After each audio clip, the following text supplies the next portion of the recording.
You run the mothership.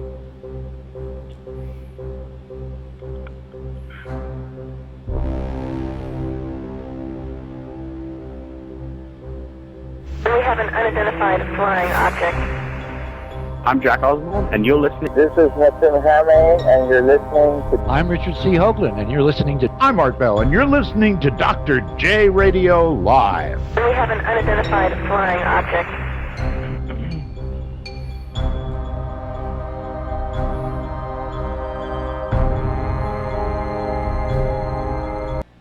That is right, folks. You heard it straight from a few friends that you are listening to Dr. J Radio Live. That happens to be me. I am your humble host of Dr. J Radio Live, broadcasting right from the City of Angels, where also my guests are. If you haven't had a chance to check them out through all the social media accounts, I'll give you a quick moment to do so.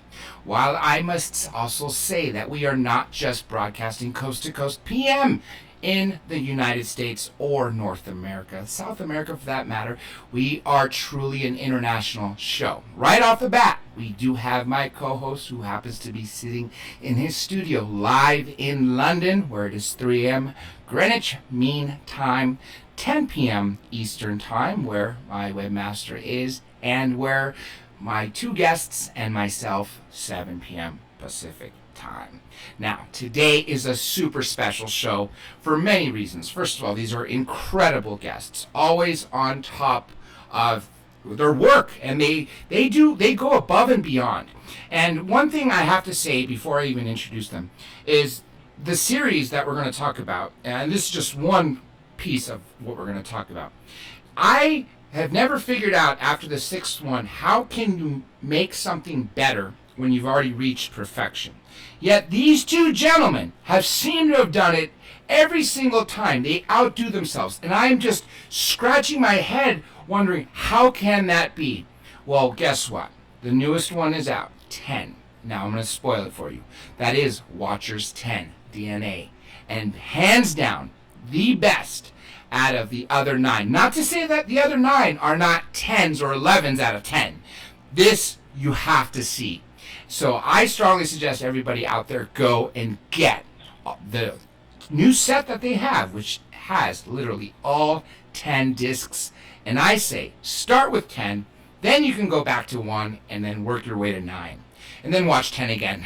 Watch them all again. That's what I got to say. So, without further ado, let's bring the stars of the show. We have the person that you see and hear the most because he's on camera, author, researcher, radio host, and so much more. That happens to be the one and only L.A. Marzulli. Mr. Marzulli, welcome back, my friend. Hey, great to be here, Dr. J. And of course, we have your partner in crime when it comes to the Watcher series and other things, who does a fantastic job using filming, directing, editing, and everything else in between, not to mention what you guys do with regards to research off the camera. And that is Richard Shaw. Mr. Shaw, welcome back. Hey, Dr. J, thanks for having us on. This is a blast. It's a blast, and I hope everybody out there gets ready for what you are going to hear. And I really hope that right after this show, and yes, I want to thank, of course, Ira Robinson and Michael Varr of Late Night in the Midlands for taking our show. Same with Angel Espino in PS for PSN Radio.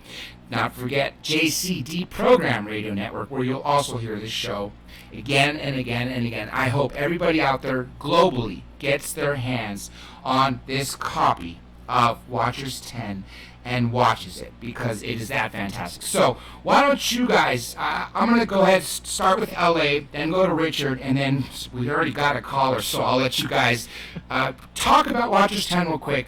And before we dive into it, let's just see what this first caller is asking for. LA? Mr. LA. I am here. You want me to talk about Watchers 10? Is that yeah, start it. I was a little confused. I thought you wanted to talk about bringing the caller, but listen. No, I was saying we'll talk about Watchers 10, then we'll bring the caller, yeah. You know, Richard Shaw and I have done 10 of these things, and I got to tell you, when we first started, you know, I called him up and I said, Rick, and I was incensed because I had just come out of this casting call.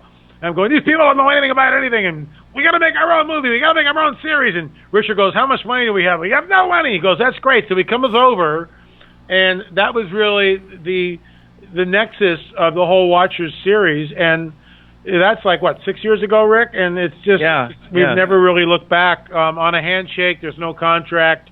There's nothing. It's just like we started making these things, and they started taking off, and we realized that we were hitting on a nerve. And this is amazing, something that we both tried to do, and I have to defer to Richard on this because he's really, really careful, and he spends an enormous amount of time to make sure the film is accessible to as many people as possible. And what I mean by that, we're never preachy. We don't sit there and hit people over the head with the Bible or force our particular worldview on people.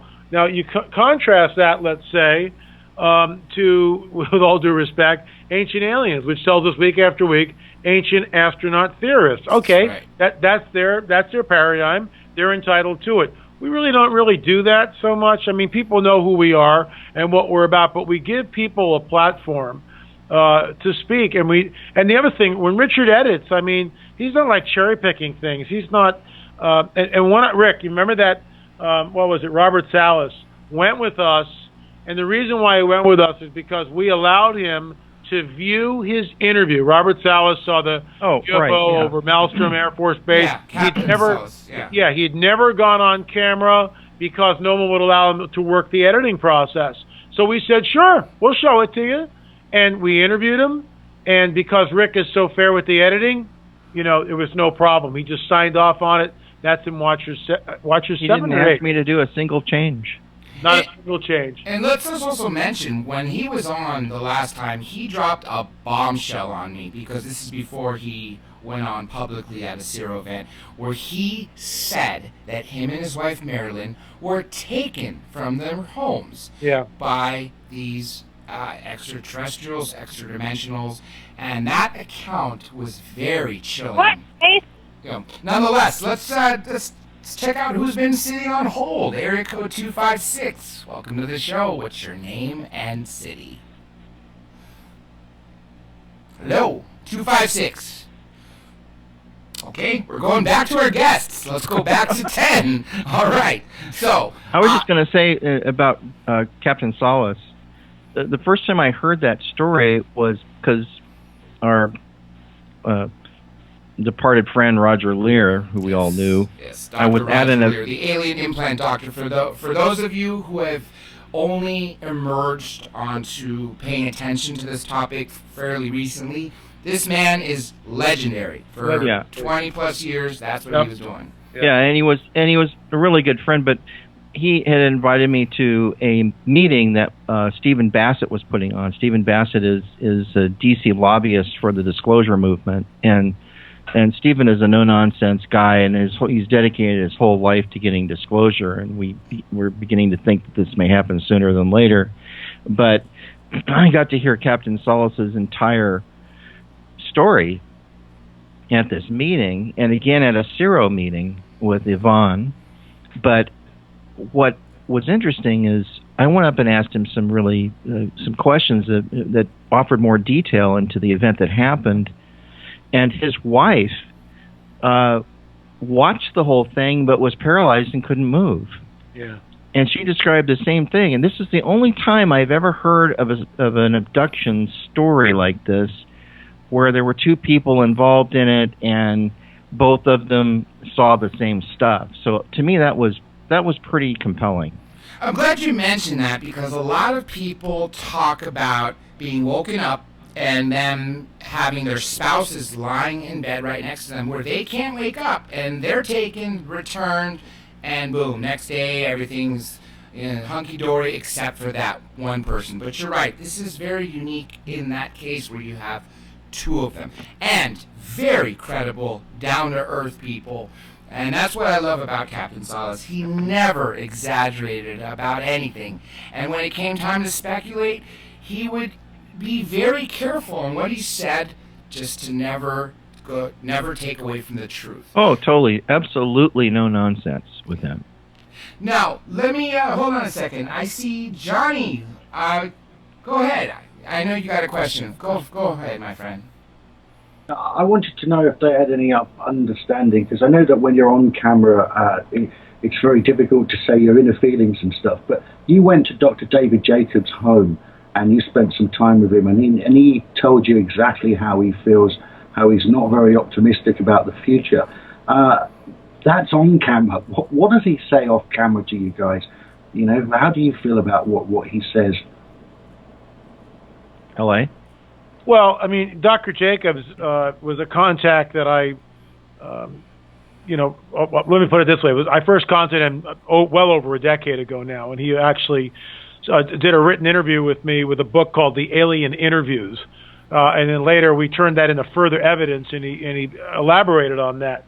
He's controversial. A lot of people, it's so funny. People look at his research and they'll poo-poo it and say it's just like he's drawing conclusions and he's doing this, but these people never really sit down and really listen to what he's done. Never saw the overwhelming amount of time, resources, and energy, and not only that, his reputation that he's put on the line with what can only be looked at as an extremely controversial subject. And I get it. If some people will go, there's not any proof of hybrids. Well, wait a second. That's not true. We've had people come on the record with us, not only in Watchers, but just in PPS Report, our new TV show that Rick and I put on a weekly basis.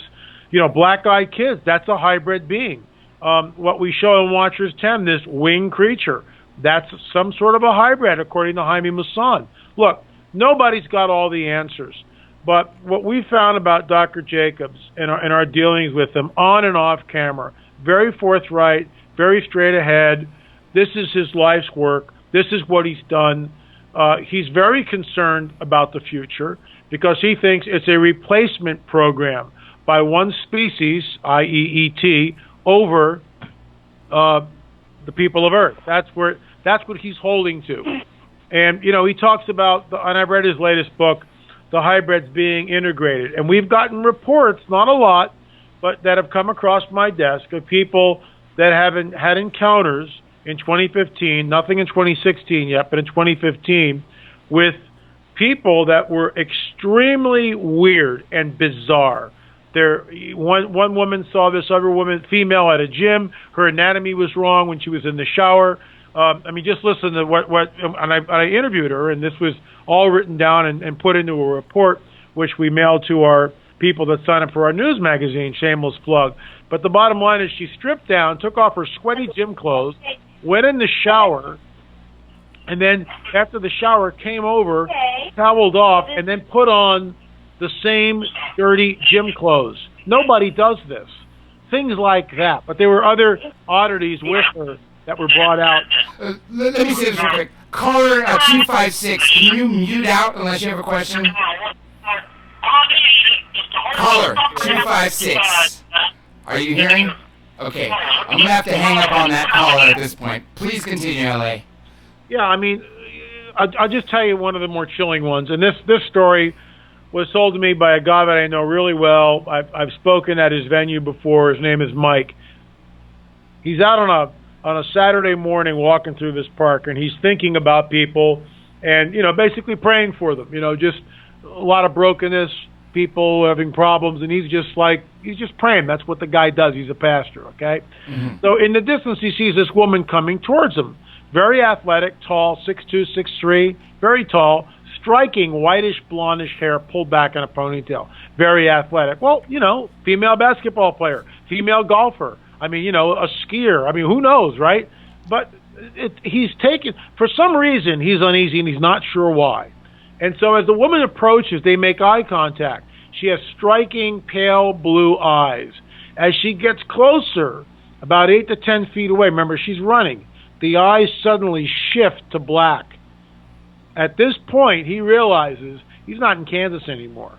And he begins to verbally rebuke her, because he knows what he's dealing with, because he's felt uneasy since the first contact he's had. Now it's like in his face, okay? As this woman, and he's like kind of standing back and verbally rebuking her out loud. As she goes past him, And he emailed me this. He texted me rather right after it happened. He said, "You're not going to believe this." And basically, as she ran past him, she turned her head, bared her teeth, and growled at him with the black eyes. Now, is that a hybrid being? Could be. Could be. Could be a unique extraterrestrial or extra-dimensional creature. The crazy thing about hybrids, and a lot of research that you've done, Jaime has done, is what I find bizarre, but at the same time not so bizarre, is the fact that you'll find that the maternal DNA is human, and yet these are clearly non-human beings. Now, I got two written things here for you. One is a message. This is hello to L.A. Marzulli and Richard Shaw. This is from Lisa J. Kastner. And their next one is a question. This is from @Don Danell. If E.T. had anything to do with human creation, why should we be surprised to find ourselves easily replaced? Who wants to take that on first? Yeah, Rick. Well, that's a deep one, because there is this theory, what some people refer to as panspermia, that we were all seeded here by other beings from other worlds, from other galaxies, and this is a result of that. Now, Ellie and I have talked about this. I don't know how many times we've discussed the possibility that some people on the planet could possibly have been seeded by somebody else, because there's unanswered questions as far as, well, where did the Aborigines come from? Yes. And we look way back. I mean, I don't know, their lineage goes back something like 40,000 years, way far back beyond the creation scenario. And 7,000 years. So there's this. What we hold to is that there was a creation event, that it was, what we read about in Scripture is incredibly abridged and abbreviated. It doesn't really give us many details on exactly what happened. It gives us just a few foundational things that occurred at that time. And we know that before that happened, Scriptures tell us that the earth was without form and void, that basically there had been a cataclysm on the earth. Now, we don't know if that cataclysm, what that was. We don't know if it's Tiamat, where another planet whacked into us, and you've heard of all of these different theories. No one really knows, but could some people have survived it, and we don't know about it? Possibly. I mean, that's my point of view. Is it could be. I'm just saying I don't know. But the idea that all of us are that way, I don't agree with that theory. I think there might be some. It would tend to offer some credence to, well, who were the Philistines? Why were there, almost like, when you put two kinds of fish in the aquarium and they don't get along, Yes. Why is that? And L.A., you take it from here. Let me say one small thing real quick, Ellie. Panspermia, aside from what you said, people or beings placing us here, even mainstream scientists accept this concept, except they say asteroids hitting us with some sort of life forms. Also, when you talk about a planet hitting us, that reminds me, I believe, of Watchers 9, where you turned me on to a bizarre movie, Melancholia, which I thought was insane, because the empirical data with whom you spoke to about Planet X, I just thought was fantastic. Anyhow, L.A., what's your take on what Richard said, as well as what the question? As Richard said, the question is a very deep one, very complex one, and it's plagued Darwinists since Watson and Crick, the co-discoverers of DNA, were plagued when they actually, or vexed, I should say, when, especially Crick, when he looked at the complexity of the deoxyribonucleic double helix of life, he became a vexed man, because he realized that, wait a minute, this thing just this isn't random. This just didn't happen on its own. It's far, far too complex. It's a complex coding system. And when it's endangered, when it's broken down, when it's messed with, the results are not what you want. In other words, if you bombard fly DNA, right? With radioactivity, you get monsters. So this coding is extremely complex. And what's amazing about it, for elephants, when they procreate, they get elephants. They don't get a half elephant and a centaur. Correct. You know, and it's going on forever and ever and ever and ever and ever. Now, there's small mutations. So that begs the question, where did this complex coding system come from? And I talk about this incessantly. Ben Stein sits down in his movie, award-winning movie, Expelled, No Intelligence Allowed, sits down with one of the premier evolutionists of the 20th, 21st century, Richard Dawkins, and asks, where did life come from? And Dawkins just says, well, no one knows. Where did the first self-replicating molecule come from? No one knows. And Stein throws some sort of an intellectual lifeline and says, well, how do you think it could have happened? And this is where Dawkins points basically to panspermia. Well, it could have happened this way. Millions of years ago in a galaxy far, far away, a race of extraterrestrials would have had to have risen to some sort of a high level of civilization by some sort of Darwinian process. But that's circular reasoning, because where did they come into being? But the neo-Darwinists are holding tenaciously onto the idea of panspermia because that's all they got. Because they realize that, wait a minute, this DNA thing through Darwinism, you know, under the bus, basically, because it doesn't work. It's way too complex. So now they look outside, and this is what I call, and have come to call, in many of my books, the coming great deception. Darwinism acts as a springboard to set up this coming great deception. Also, in the biblical prophetic narrative, we hear this exact thing. We hear that something is coming, which will basically, people will believe a lie. I'm paraphrasing. People will look at it and they'll believe it. There's a lie that's coming. It said so in the prophetic narrative. And I think that lie is, unfortunately, what the History Channel and they're all great guys over there, you know, but on Ancient Aliens, they're constantly telling us ancient astronaut theorists. And I'm right there with them. I mean, I've been to Puma Punku, and Rick and I have been to, you know, Cusco, Caracas, all those places. You know, we've been there, and we agree. There's an outside agency that's been here and that's set up this stuff. There's an outside agency which is obsessed with the human genome. The question is, are they malevolent or benevolent? And if it's the former, we've got real problems. And what's interesting, and I'll end with this, what's interesting about this, certain prophetic narratives speak of this incursion by these intruders, for lack of a better word. Talks about these intruders coming in, and what they do is they create a hybrid being known as the Nephilim, and this ties us right into Watcher's Den, because we've got real DNA evidence which blows, in our opinion, at least in my opinion, it blows the Darwinian theory right out of the water. And blew my mind watching it to say that. Let me read a couple comments first, and let me mention something from a recent interview. And I want to say something else when you get done, John. Yeah, so we're going to have to do another show. Oh, you know, everybody out there, don't worry. You'll get. We're going to get through this entire topic if it takes 2, 3, 4, 5 shows. And not to mention, there's a lot more that these gentlemen have done. Like, for instance, when Richard Shaw joined us alone once, we did a show on the Torah codes. What about another whole documentary he's made, The Words Project? Nonetheless, let me just say these few things. A couple weeks ago, we had Linda Moulton Howe on, and she was talking about that World War II was a proxy war fought by extraterrestrials using humans to fight.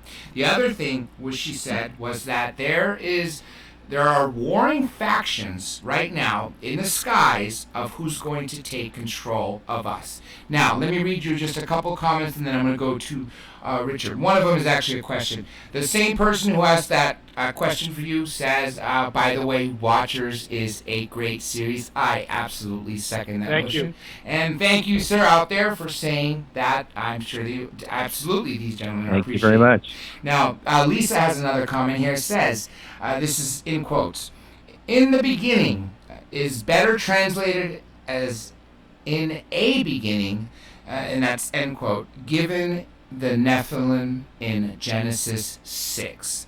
And the final thing I want to read to you is, this is definitely a question. The cosmic egg is a worldwide theme. In Greece, it was the Orpheus stone, a pure white stone that has a flower of life symbology all over it. Supposedly brought life to earth from gods. Are you aware of this? And Richard, if you want to talk about what you talked about before we even tackle this, by all means. Oh, all I wanted to say is L.A. brought up some really great points. It's what we talk about quite often together. And all I wanted to say was the idea of panspermia on possibly some people that ended up transplanted here on the earth eons ago were still created by our Creator.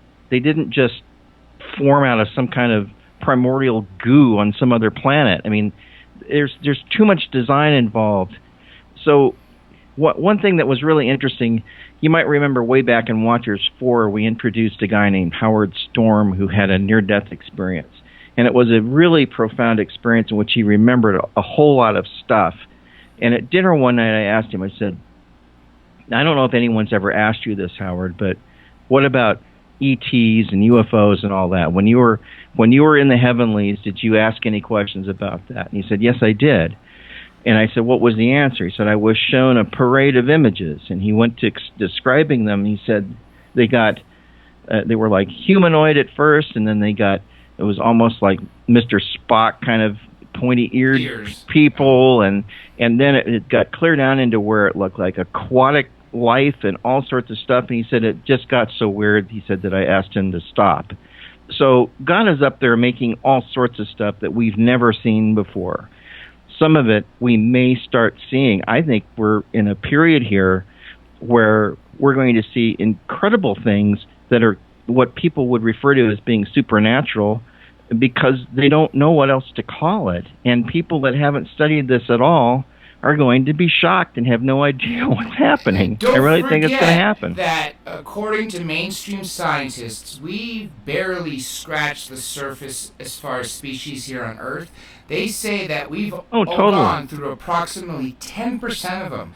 90% have yet to be discovered. It's not like people have scoured through the Amazon forest and have logged every single living thing that's been there. And I'm talking about literally going through every acre in that forest. But nonetheless, there's so much there. Now, I want to bring attention, unless you guys want to tackle this question of what came from Don Danell, but I was going to bring, it took us about a quarter of the show to get into it, of Afghanistan, 2005. Do you want to ask the question first, or do you want to handle that question, or do you want to go to that story? Well, can I start out just because it's really, you're kind of a part of this in a very weird way, Dr. J. Yeah, by all means. And then LA can fill in here, but basically I was on your show, and I think we were talking about the Torah code. Yes. This was about a year or so ago. And I was describing what it was really like to stand on the border with Gaza and Hamas and all of that, and really what's going on over there, which the news media will not print. And especially the saddest, I remember you showed this in Watchers 9, where Hamas came and literally assassinated an entire wedding party because they were Christians singing. So they were singing. Song. Yeah, they were singing, so they were all murdered. Yeah, it's just it's unbelievable. Saddening to see. That will never get on mainstream media, ever. No. But you did. You brought it. So that's why I think it's important. So I'm describing this, what's really going on over there, and I've eaten at people's houses that were basically living on the border in a kibbutz right across the street from where Hamas was shooting rockets at them in the summer of 2014. And, there were Israeli tanks just, cruising by, and soldiers from the IDF. And so she was, Sarah is her name, she was feeding the soldiers, and they were sleeping in her front yard, and she was taking care of them, and a couple missiles went off nearby, and they were allowed to keep them. And last time I was in Israel, we had dinner at their house, and our son goes and grabs the nose cone of an Iron Dome missile and puts it on the dinner table. So it's kind of like a decoration as we're eating. I mean, that's really life in Israel. That's the way it actually is. But when you started bringing callers on, this guy called in and said, I just want to say that what Richard's saying is true, and I've been to Afghanistan and all this. And this guy was like, I realized really, really quickly that this guy knew what he was talking about and wasn't kidding around. And so I said, look, I'd like to talk to you some more after the show. And it was his story that ended up in Watchers 10. And if it hadn't been for that show that I was on, I would have never met him. For you coming on and talk about the Torah codes, and that's why it was so cool when you had the screening. I'm going to spoil this for everybody. This is a little private side. We had a little screening at Richard's house the other night with L.A. and several other people. And I was blown away 15, 20 minutes into the film. I see the Dr. J logo, and then, of course, Richard explaining this. And I'm trying to think back. Was it a regular caller? And clearly it wasn't, because, we know those that are calling regulars, and then we have those that call every 3-6 months, and then we have those that call specifically to a guest or just happen to be catching on. So this was definitely a unique one, and the road that it set you guys onto was unbelievable. LA, take it from there. Well, what was interesting is Richard said you gotta talk to my partner. He's totally into this stuff, and I called this guy, and we'll just call him Don for tonight or whatever. But I called Don, not his real name. And I interviewed him over the phone. We call him Mr. K in the film. Yeah, and it's a very bizarre story, and people can say anything. And at one point I asked him point blank, I said, well, do you know who Steve Quayle is? And he said, no, I don't know who Steve Quayle is. And so, you've never heard anything about this, about what Steve Quayle discovered. And I mailed him an audio tape of Steve Quayle on Coast to Coast talking about this giant that they had discovered that was shipped out, and Quayle's contact was the pilot who came on the record with Quayle and talked about that he flew this thing out of Afghanistan. That's what he talks about, all right? And that was back in 2008, 8 years ago. So this was different. He was telling me 2002. And this man lives in an area where we had an ongoing archaeological dig, and I won't tell you the state. And so, by coincidence, he was about an hour's drive from the dig site. And so I said, well, why don't you meet me at the dig site and we'll talk? Because, one thing over the phone, it's another thing face-to-face. I met this guy. He was a little nervous, but he told the same story. And every time on the phone, and I talked to him on the phone, several times before we, before we met face to face. Every time when he got to this one point in the story, and it's on camera the same way, there was, and I'm kind of getting ahead of myself, but the story is simply this: that, and let me back up a little bit.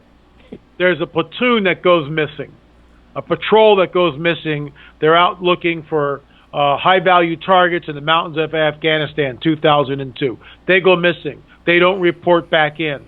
So after like 12 hours, another platoon, another group of soldiers are helicoptered into the same area, same landing part, to find what happened to the first guys.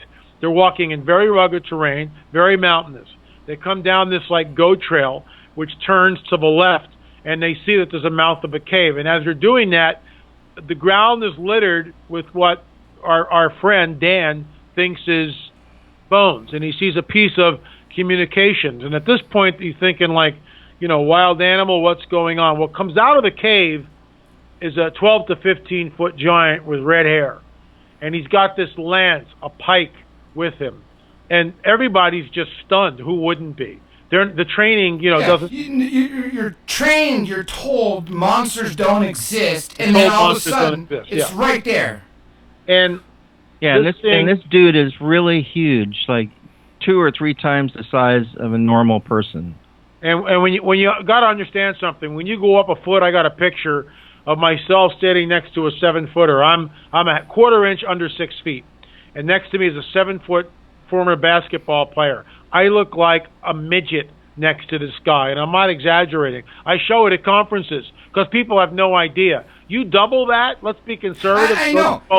Not just double that. What about the weight? Because if you double 200 pounds, you're 400 pounds. But this beast was what, 1,200 pounds? 1,100 pounds, we think. That is insane. That's half a ton. That's according to the pilot that flew him out, because they knew they had probably about 400 pounds worth of hardware to tie this creature down, cargo netting and a pallet to put him on and all that. So all of that weighed 1,500 pounds with the giant on top of it. Now, think about how much muscle mass could be in this creature. I mean, to have the ability to rip a human body in shreds, I mean, it just boggles my mind. So when people think, giant, we're not just talking about, the height. Think about body mass index and the strength, as we mentioned. I mean, and what was this about soldiers being told, instead of doing your traditional double tap of one to the chest, one to the head, where they were told to shoot above the head? Bingo. And that was from our second witness, but we're getting way ahead of the story. The bottom line is, as the men, the patrol, are stunned by this giant coming out of the cave, Captain Dan or Lieutenant Dan, whatever this guy was, which was one, apparently this guy was the first guy to break out of the trance. He starts firing. The giant moves with such speed and agility that it stuns everybody. And before anybody can do anything, the giant with this lance, which was 10 to 12 feet tall, has skewered Dan and is holding him up with one hand. Now, what's interesting is every single time in the pre-interviews that we got to this point, our witness would choke. He would lose it on the phone. Every single time he got to that part of the story. One time he just hung up on me, and then he called me back 5 minutes later. So here I am face-to-face with him now, and he's telling me the story, and sure enough, he gets to the part. And I watch people. I look for body language. I look at the eyes. I watch the hands. I look at the shoulders. Everything. He's just all part of being, an interviewer. Yes. To see it's this guy. And he was obviously shook up. Every time that we got to that part in the pre-interviews, he would lose it. And then on camera, the same thing. He loses it on camera. He gets choked up at the same part.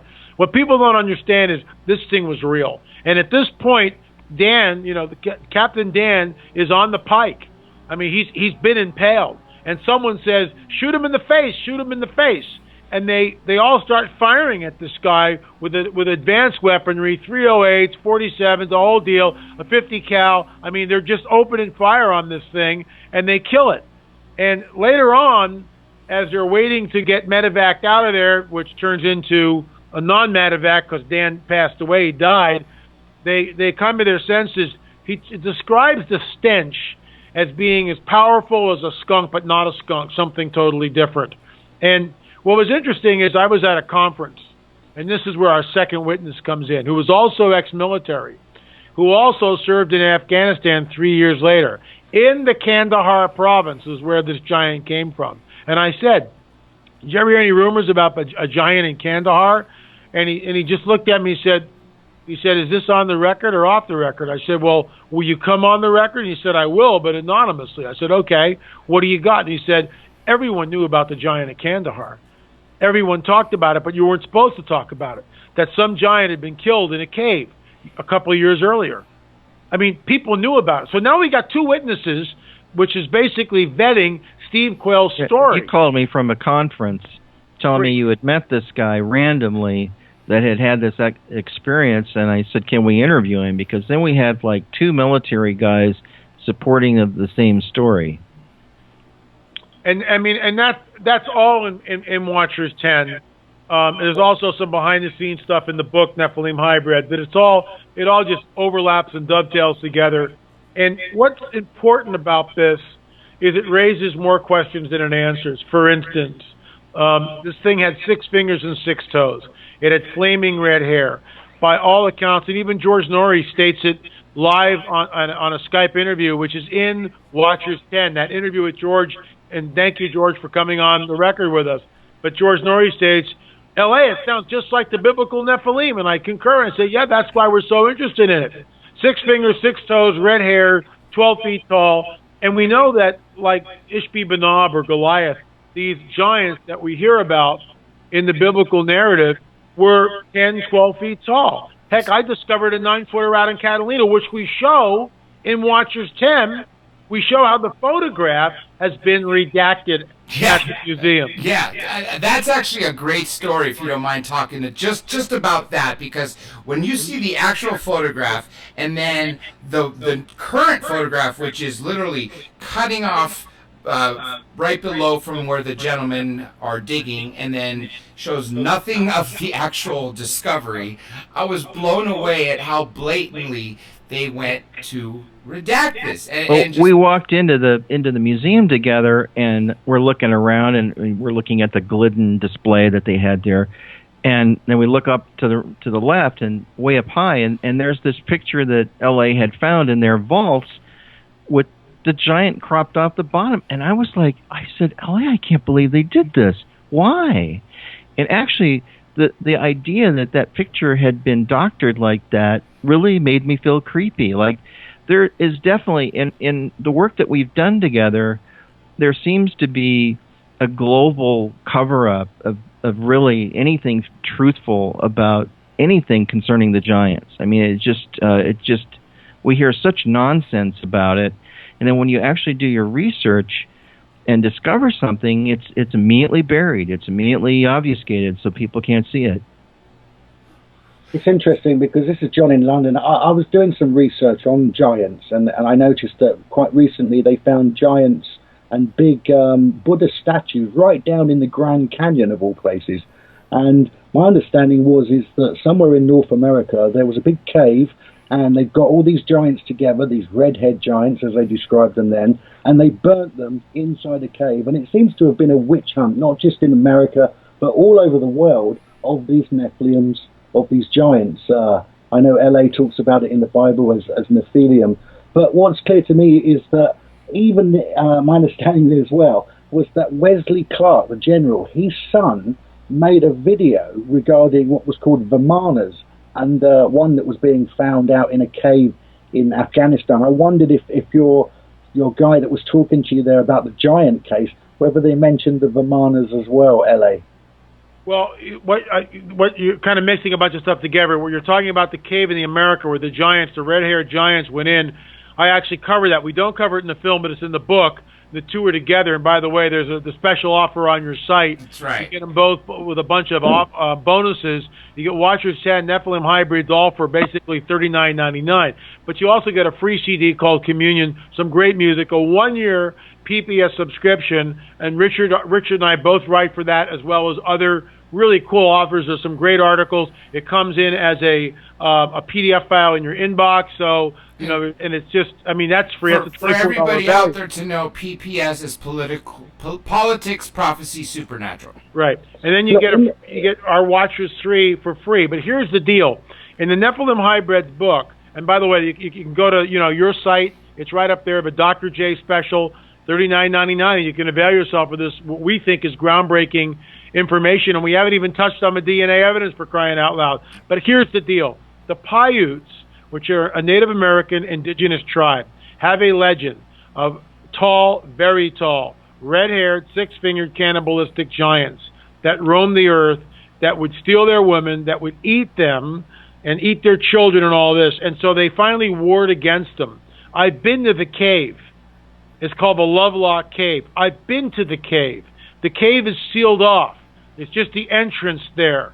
And the entrance on the roof of the cave is all blackened from a fire. But I sat down with a Paiute elderess and asked her specifically, what's the legend? And she just told it to me verbatim. This is their oral tradition. And they got them in the cave, and any giants that came out, they shot them. Well, we know that that's a dry lake bed. And in the early part of the 20th century, a 12-footer was found in that lake bed. And, of course, the skeleton's vanished. What we show in the book, and look, when you've been to the cave, it's dark. It's not like a tourist attraction. It's in the middle of nowhere, typical BLM. They got a little deck there. When you go in the cave, there's absolutely nothing to see. Here's the cave. Okay, thank you. It's all sealed up. It used to go way back into the mountain. It doesn't do that because they sealed up the cave, all right? Why did they do that?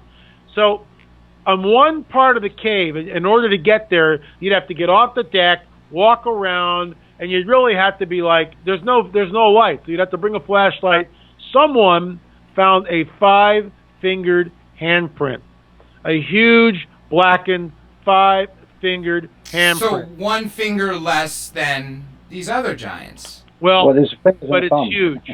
But it's huge. It's like this. It's like 12 inches. The thing is huge, and it was there. And unfortunately, they took a picture of it. They went on social media. By the time I got there, which was about 30 days later, Gone. Someone redacted it. Yeah. Well, I believe it. It Now, seems to always happen that way. Go ahead, Johnny.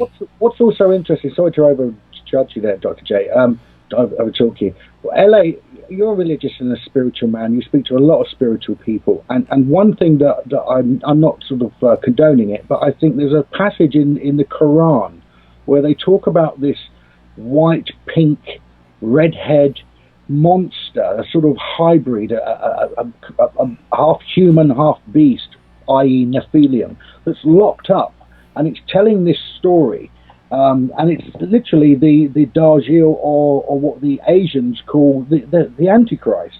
It's a very similar storyline, and I'm wondering, because this gentleman that's taken this C-130 plane and back carried this giant, this redhead giant that they've caught there in Kandahar. What are they doing with it in regard to, are they taking samples of it? Are they making hybrids out of it? It's very concerning. Or cloning it. That's just as bad. Exactly. It's heaven and hell on earth at the same time. Well, here's something to think about. We have no idea how old that thing is. Is it 50 years old? Is it 500 years old? Is it 1,000 years old? I mean, we don't know. We don't know the lifespan of these things. Nobody does. But we do know in the Bible that certain humans lived to 800, if not older. There you go. Now, the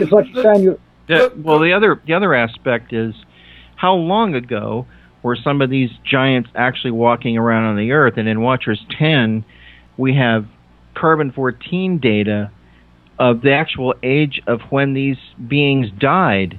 And that to me was as shocking as our DNA results, LA. I mean, that one, the La Arroyo skull was much younger than anything I would have ever imagined. Is that the one with the hair you're talking about? The baby? No, that's a greatly elongated skull, incredibly elongated, with no forehead. From the brow ridge right above the eyes, it basically goes back at a 45-degree angle. His whole face is at a slant.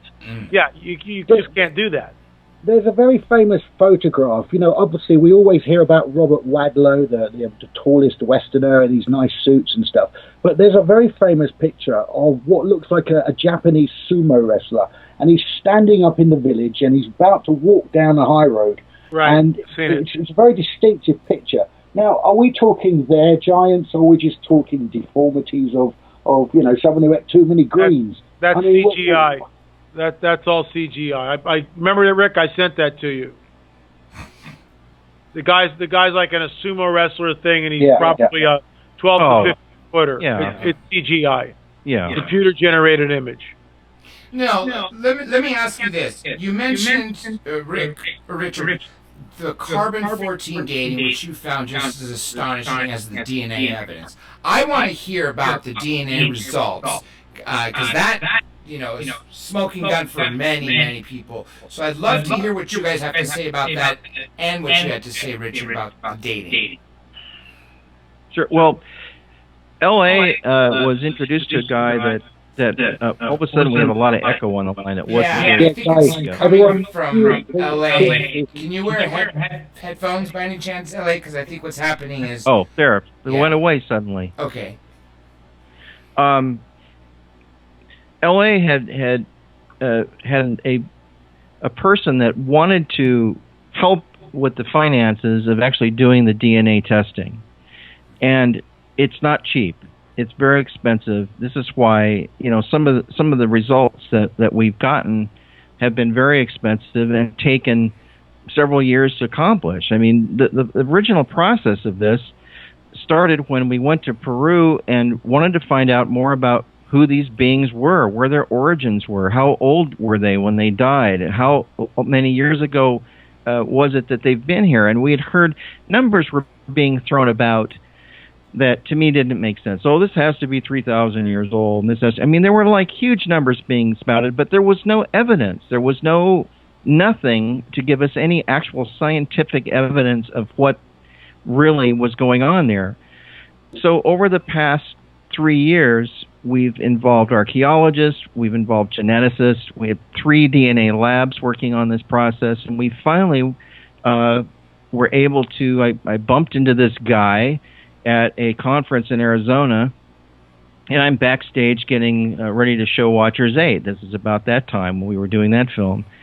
And I said, and I had in my hand a replica of the baby mummy skull that we were showing in Watchers 8, which we had at the screening the other night that everybody saw. And I was showing it, holding out to this guy, and he goes, "Oh, I have a skull." I mean, that's something no one ever says to me. I was just kind of shocked. I said, "You do?" And he has one of those big phones with the big screen on it, and he whips out this picture, and it's this enormous head. And I'm going, "You have that?" I said, "How the heck did you get it out of Peru? Because, you can't do that anymore." And he said, "Oh, this was been in our family since the 1930s.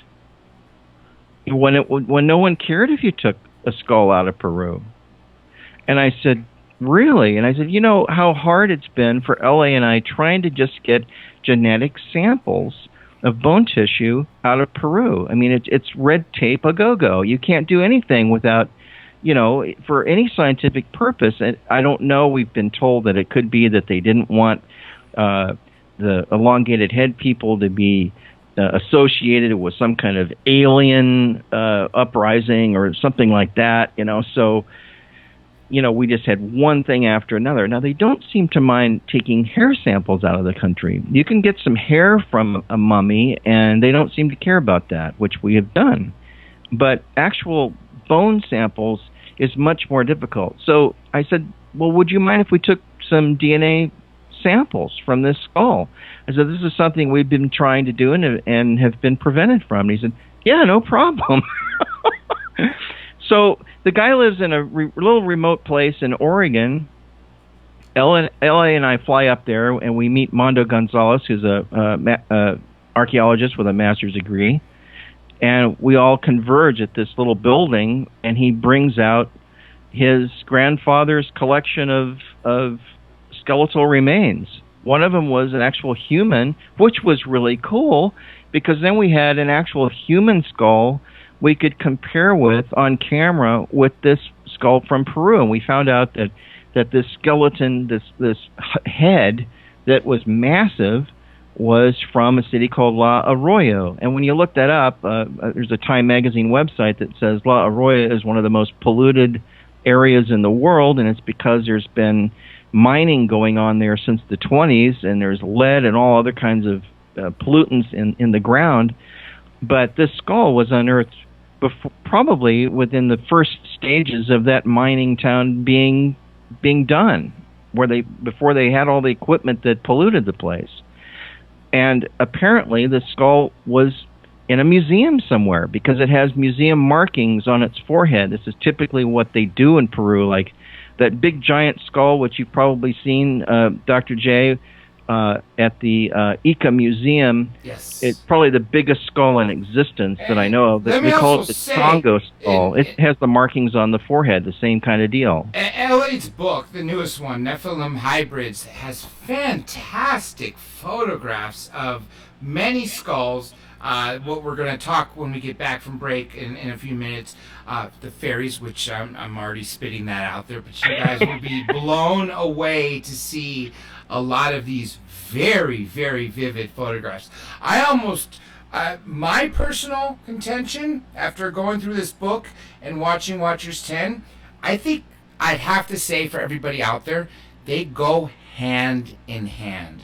Please, I urge everybody out there to get them both. And if you want to get them both the best way, get that set that LA's offered and Richard's offered, which you can get from that link. And you will see that link. It'll stay there for eternity or until their special ends. And of course, on all the other networks, as this goes, you guys will always have a chance to hear it. But I highly recommend, rather than, cherry picking a piece, you guys have a chance to get something fantastic with a lot of extra bonuses at a greatly discounted price. So I just wanted to throw that in there because I think it's very important. Nephilim Hybrids is a truly fantastic book, And I'm looking at some of the skulls right now, and I don't know. I'm speechless with regards to that. Now, we are coming extremely close to break. Would you rather talk about DNA after or before? What can you get in the next couple minutes, gentlemen? Well, Go ahead, LA. yeah, I mean, we've got like 5 minutes to talk about the DNA. So we're going to do another hour. Is that? Oh yeah. If you guys want to take the break now, and then we'll do it right when we come back. That's up to you. That sounds like a plan. Let's do that. Okay, everybody, stay tuned. Literally just 2.5 short minutes. We'll be right back live with Ellie Marzulli and Richard Shaw on Watchers 10, and so much more. For those of you who have been interactive, please feel free to continue to interact while we get this incredible story and stories, plural, out there to you. This is Dr. J. We'll be right back.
I'm professional baseball player Trevor Bell, and you're listening to Dr. J Radio Live. That is absolutely right. Welcome back to the second hour of Dr. J Radio Live. That happened to be a good friend, former Major League Baseball player Trevor Bell, who happens to be a big fan of the show and the topics. So now let's get started with the second hour, where again I am broadcasting from the City of Angels, or not so angelic, depending on who you speak to, just as my guests, L.A. Marzulli and Richard Shaw, also happen to be right here in the West Coast, Pacific Time. On the East Coast happens to be my webmaster, Tom, and everybody in between. We are broadcasting for you, coast to coast, in the PM, not AM. That's right, that's a different show. But this is not just coast to coast PM, because this is Dr. J Radio Live International. where my co-host Johnny Webb is awake. Poor guy. 4 a.m. Greenwich Mean Time, taking your calls and questions and monitoring different chat rooms. Now remember, the name of the show is the same name as everything. All you have to remember is Dr. J Radio Live. Think Larry King Live. That's basically it. Just throw in the name or the word radio. So Dr. J Radio Live. You want to reach us on Instagram, Twitter, Flickr, Tumblr, Facebook, Google+, Gmail, and especially YouTube, where we archive our shows. Slack, Pinterest, and even our domain. Even Gmail account, which is not used because we have custom email. So don't forget, you will get a chance to see incredible footage on top of hearing this interview again and again for free once it makes it to its archives after it goes around the world several times with our affiliated networks plus terrestrial stations. Now, let's go back to our guests before we pick up on what I wanted to talk about, which is, of course, the DNA. I want to give you both, gentlemen, a chance to plug in your info, where people can get your books, what's coming up next. But before I do, let me just say this.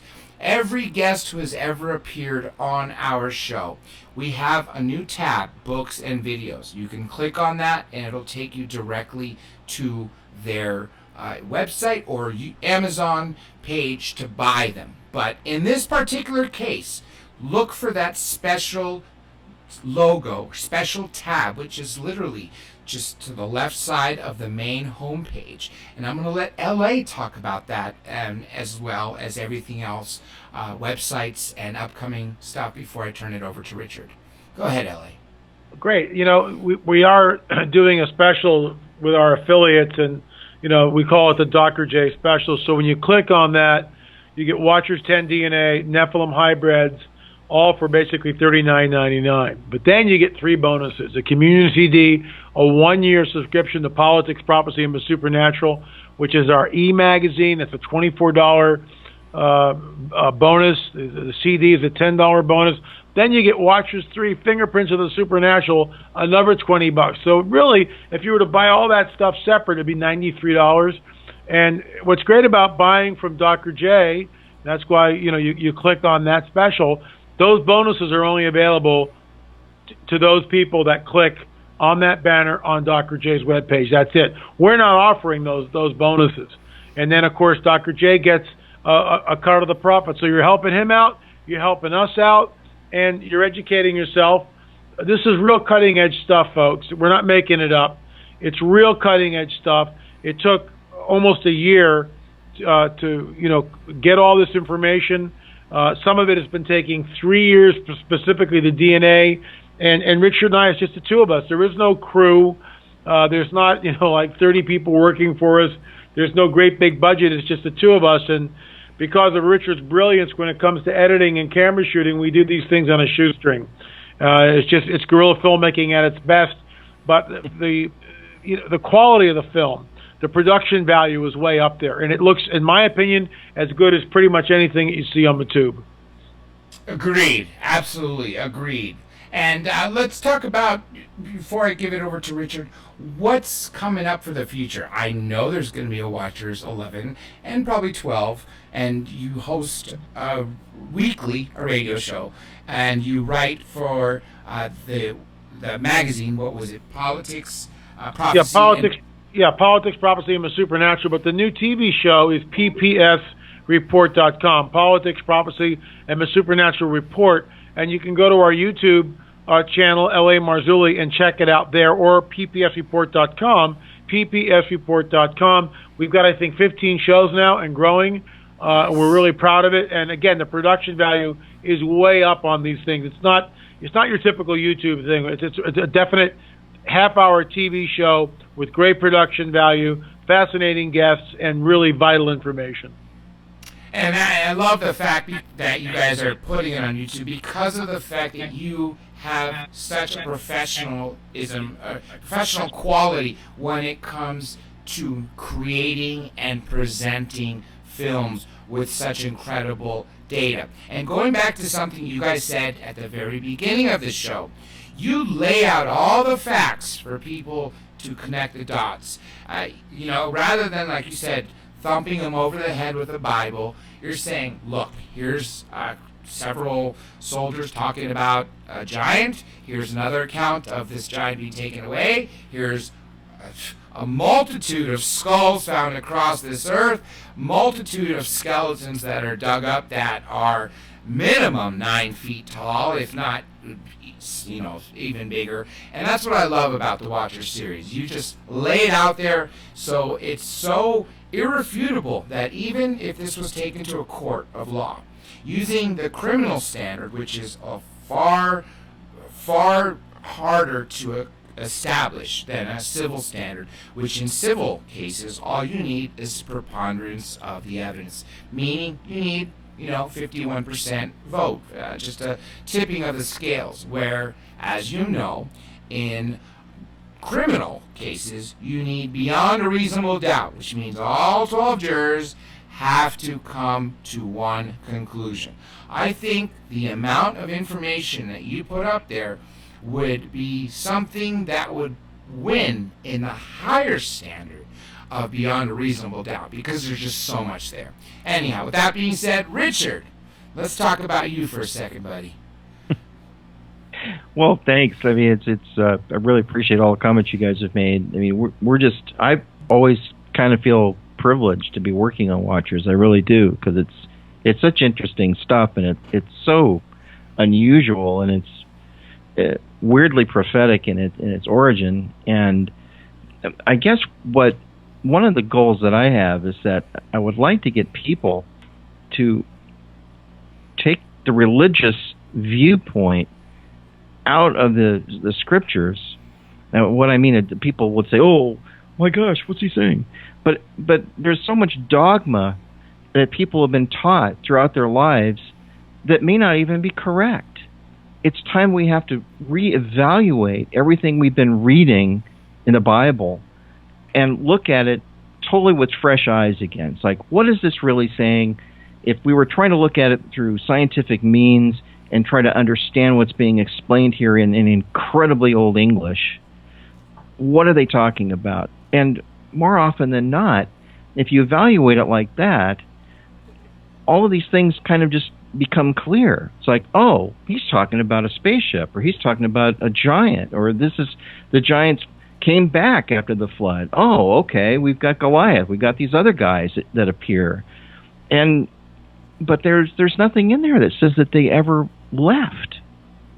There's nothing in Scripture that says the giants ever completely left or disappeared. We don't know what happened to them. So we're postulating that, well, maybe they never did. Maybe there were several other species of these same beings all over the world, and that seems to be the case.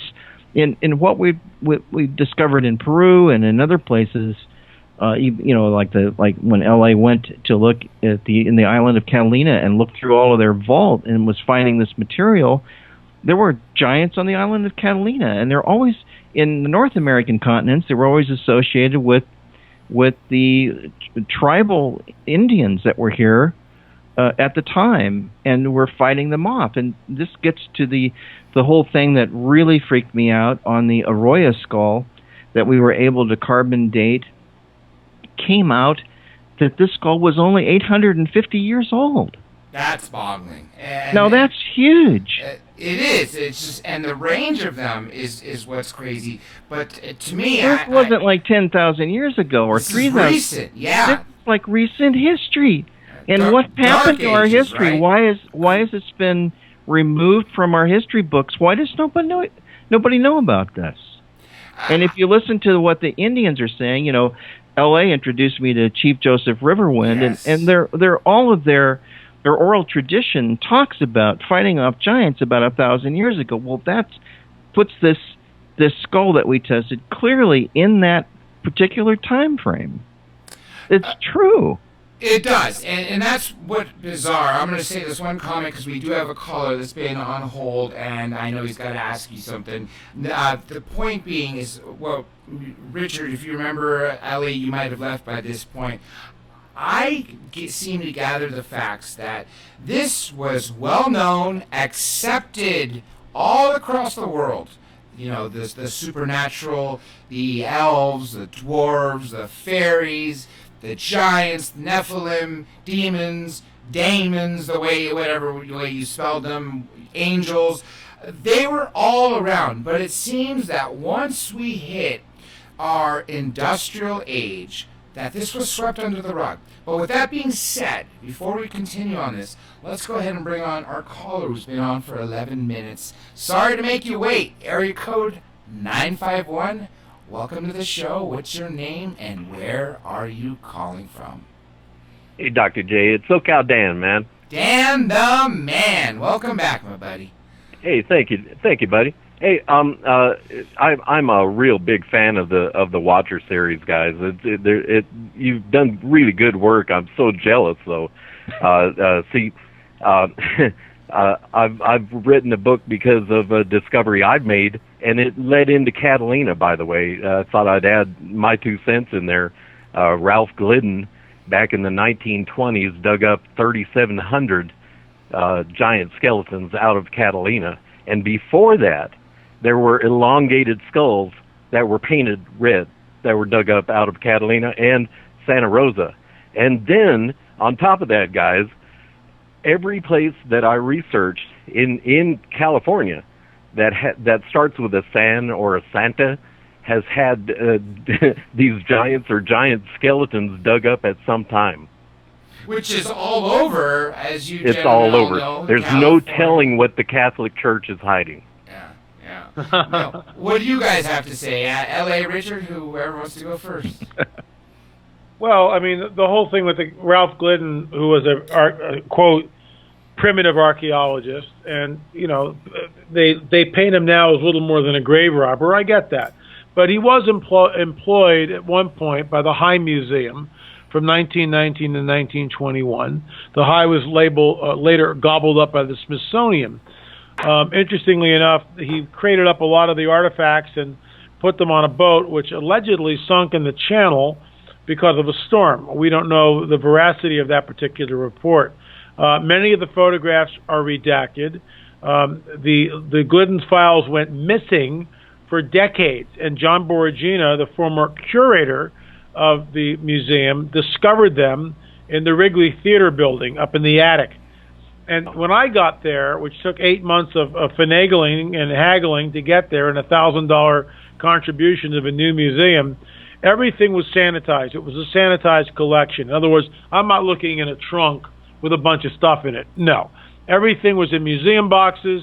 You open up the museum boxes, you know, envelopes.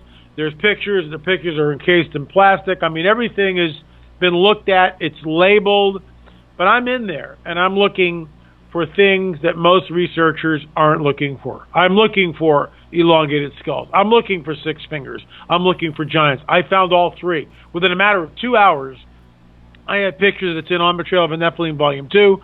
Some of those pictures, again, are reproduced because we wanted to show what the giant skeleton looked like. And the famous picture, which was picked up by the History Channel, In Search of a Lost Giant, and I was on the finale for that with the Vieira brothers. Mm-hmm. You know, they spun it and made it look like the Vieiras discovered this. They didn't discover it, I discovered it. You did. And I was the guy out there that discovered it. And, you know, it's a lot of Texas two-step to redact the picture and also make it look like the Vieira brothers. But the Vieira brothers are good guys. That's just how the History Channel spun the thing. But I got to talk about it, and what people don't understand is we took the picture, which we knew was a very large skeleton in front of Ralph Glidden, and we had it analyzed by 4 different people. 3 of them completed the analysis. The 4th guy looked at the picture and said he was 99.99% sure that it was not photoshopped in any way, that it wasn't original. So we knew that. The other 3 guys, and there was no collusion between the researchers, all put the skeleton at just under 9 feet, and that's not supposed to be there. It's not supposed to be there. The elongated skulls that we found on Catalina are not supposed to be there. It's anomalous at best.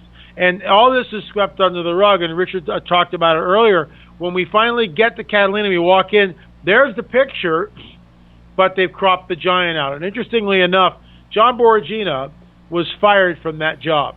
He was fired from his position at Catalina. I don't know the reasons for it. In the casino, right? At the museum. He was the curator of the Catalina Island Museum. And interesting enough, even with my work, none of the archaeologists or anthropologists have contacted me. In other words, here I've shown that skeleton is in fact a 9-footer. You would think any archaeologist or anthropologist would at least be curious as how I arrived, and it's all in the book, it's right there. Instead, it's damage control. They put up the picture and they redact the giant. There's an agenda. There's an agenda that's here, that permeates our schools, that permeates academia, that permeates the scientific community. That agenda is anti-supernatural, quite bluntly, and supports the Darwinian theory at all costs. And that's why we're up against it. And the cost of people's jobs. I mean, that's the second guy that was fired as a result of some of the research we were doing. Yes. And one thing that, again, we got cut off before break that we never got to talk about, which I think is very crucial to talk about, is let's talk about the DNA, and not just in a couple words or a few sentences. Let's go in depth and talk about the implications of it. Well, first of all, we should probably talk about how we got the DNA, don't you think, L.A.? Yeah, back up. Let's go to in chronological order. Well, we've learned a lot about doing this to keep the DNA theater, as it was, uncontaminated. And that's one thing that, you have to get dressed in special garb that keeps your DNA off of the sample that you're testing and all of that. So it's very difficult when you have ancient samples, paleo samples that you're trying to get DNA from. And especially like this one skull, the Arroyo skull, had been shellacked. So someone had coated it in some kind of a varnish to protect it, make it look good on the museum shelf, so to speak.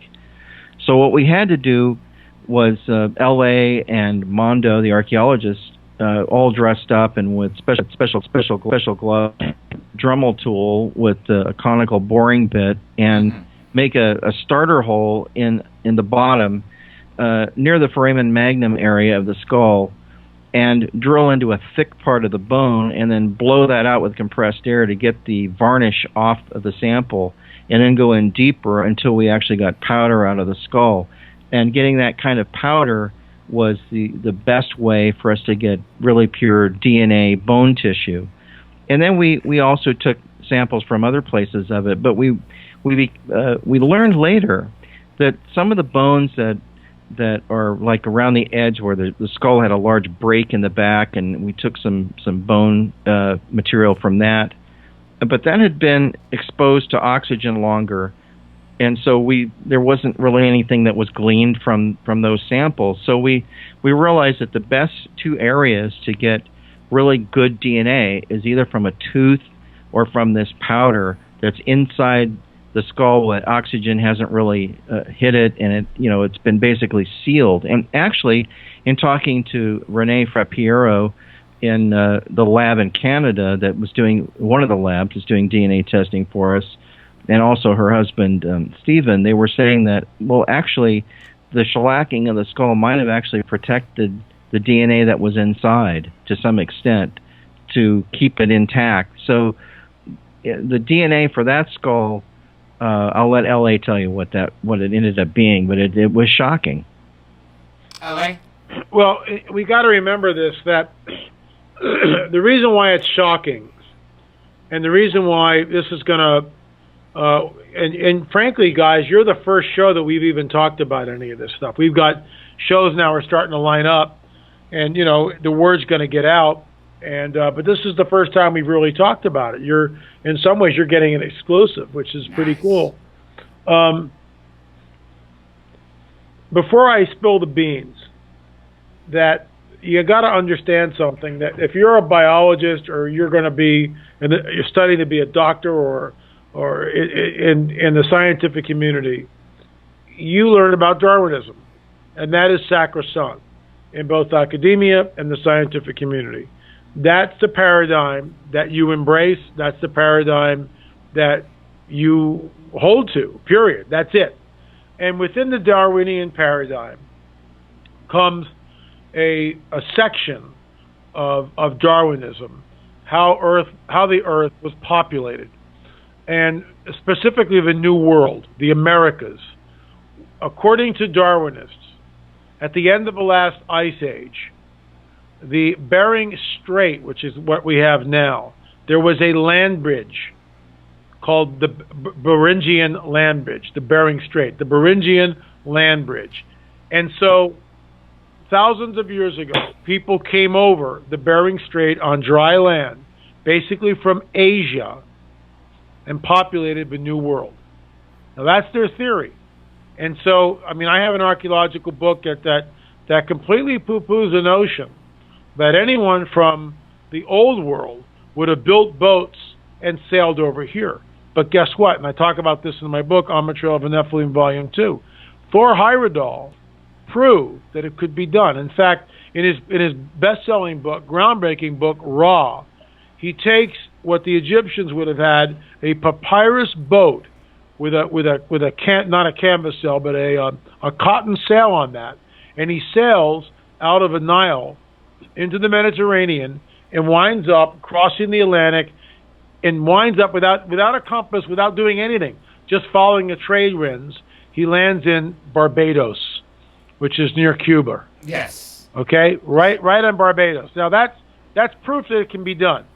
And if you know, Ra, and there's two schools of thought in archaeology, and the one thought has been completely suppressed, and that is the one paradigm that people hold to is isolationism, and that's the prevailing paradigm. That people don't travel, that they kind of sit there for thousands and thousands of years, and everything moves very slowly. The other one is no, that's not true, and it's called diffusionism, where people will move out. What's over the next hill? I don't know. Want to go see? Sure, let's go. And so these are in direct conflict with one another. So this one archaeologist who, by the way, his particular tome is taught as you know, Archaeology 101, and he immediately, in the first chapter, goes after people of the same ilk as I am, that he's anti-diffusionist. He said, why, it might be adventurous and kind of thrilling to think that people would build boats from the old world and sail, you know, across the oceans to populate the new world. All that's been disproven. And I just sit there and go, says who? And how can you make such a blanket statement like that? So the theory was this. Our hypothesis was this, that 3,500 years ago, 3,500 years ago, according to the biblical prophetic narrative, there was a group of people that were pressing into what is known as the Levant, specifically today Israel, okay? And these people were 12 tribes. They were basically the Jews, and they were led by Moses and some other people, and all this is written down. And so 12 spies went into the Promised Land, and they came back. We can't go in there. The giants, the Nephilim are there. The sons of Anak are there. We can't go in. And they were freaked out. So the people didn't go in. And that's a 3-hour discussion in itself. The bottom line is, our hypothesis is this. 40 years later, when Joshua and Caleb and the armies of Israel go into the Levant to conquer the Nephilim tribes, and by the way, Dawkins, which I mentioned earlier, uses these chapters to point to the God of the Bible as being genocidal, homicidal, maniacal, and he's right, unless we're looking at hybrid beings that are there that are not entirely human. And that's why the mandate comes down to wipe them all out.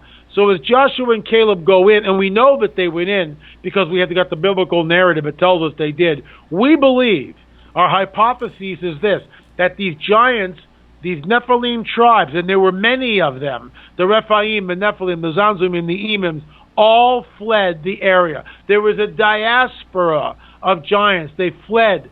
They fled into Europe. Maybe some built boats and came across that way or went out the Red Sea. That's what because they were all being killed. They were all being killed. Scattering, right? Globally. So here's the deal. If that's true, if our hypothesis is true, then where's the evidence?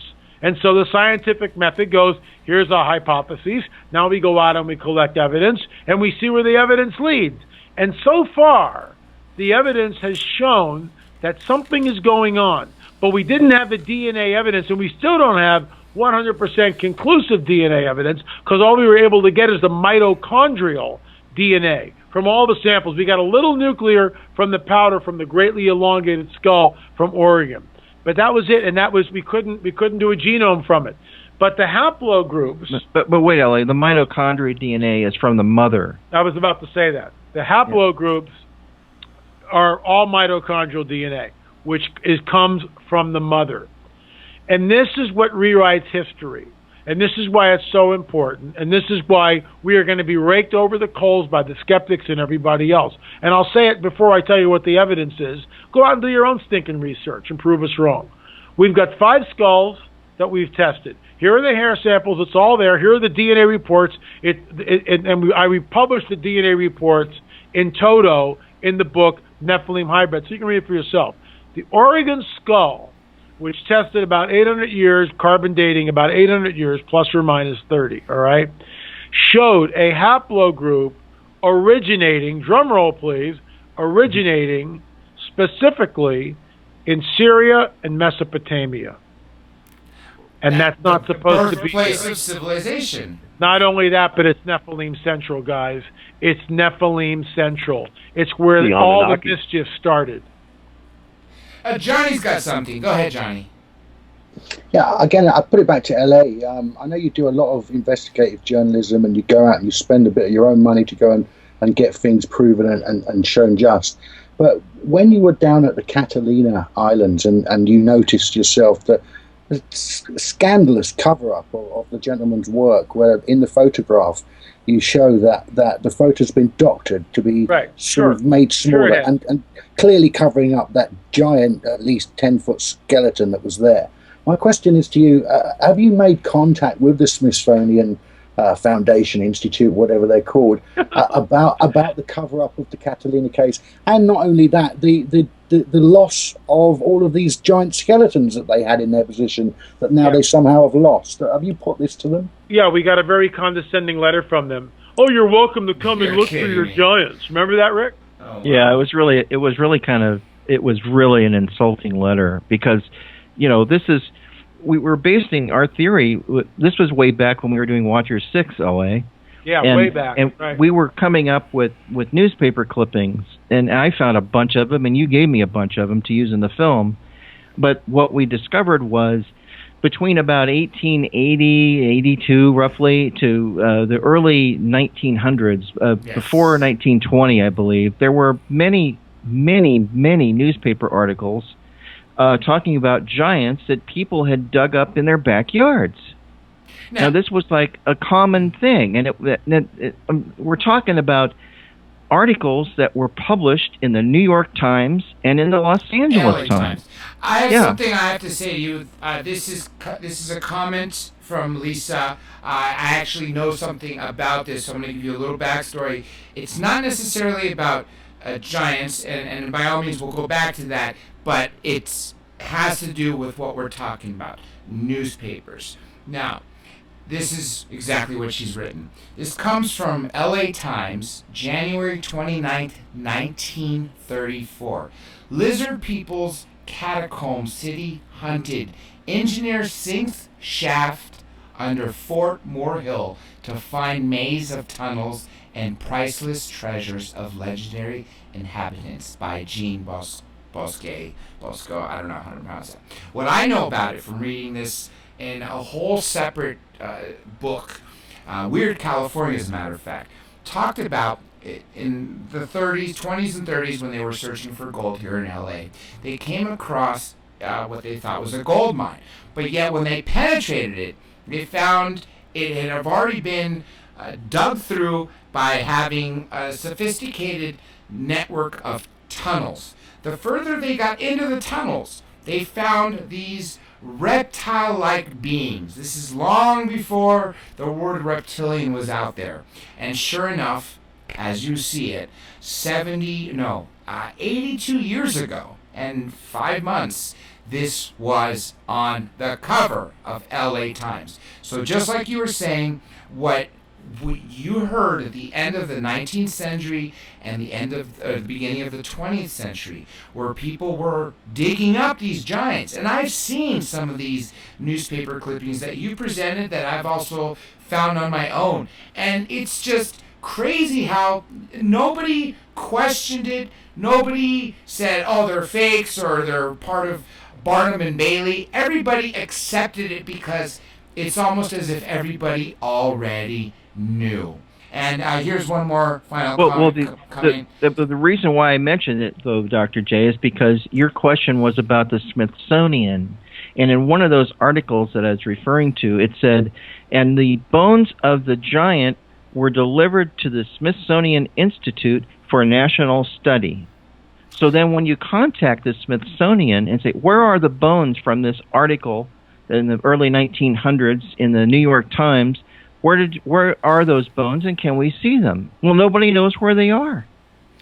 Speaking of the catacombs, or where they found these reptilians, I'm just getting another quote here. It says, they found 4 9-foot mummies, too. I think that's fantastic. Johnny Webb, go ahead. Well, we've got our first international Facebook from Peter in Norway, Gardermoen in Norway, in fact.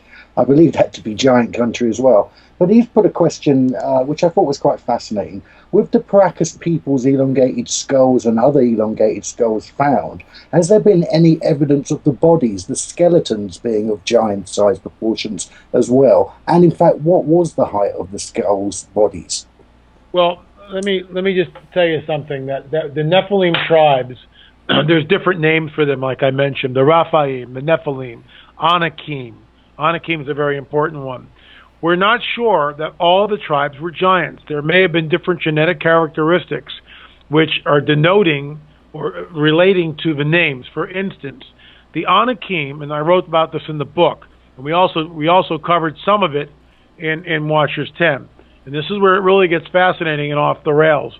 The Anakim means long neck. So you say, well, okay, that's interesting. What does that mean? Well, we have an archaeologist that we work with. His name is Rick Woodward.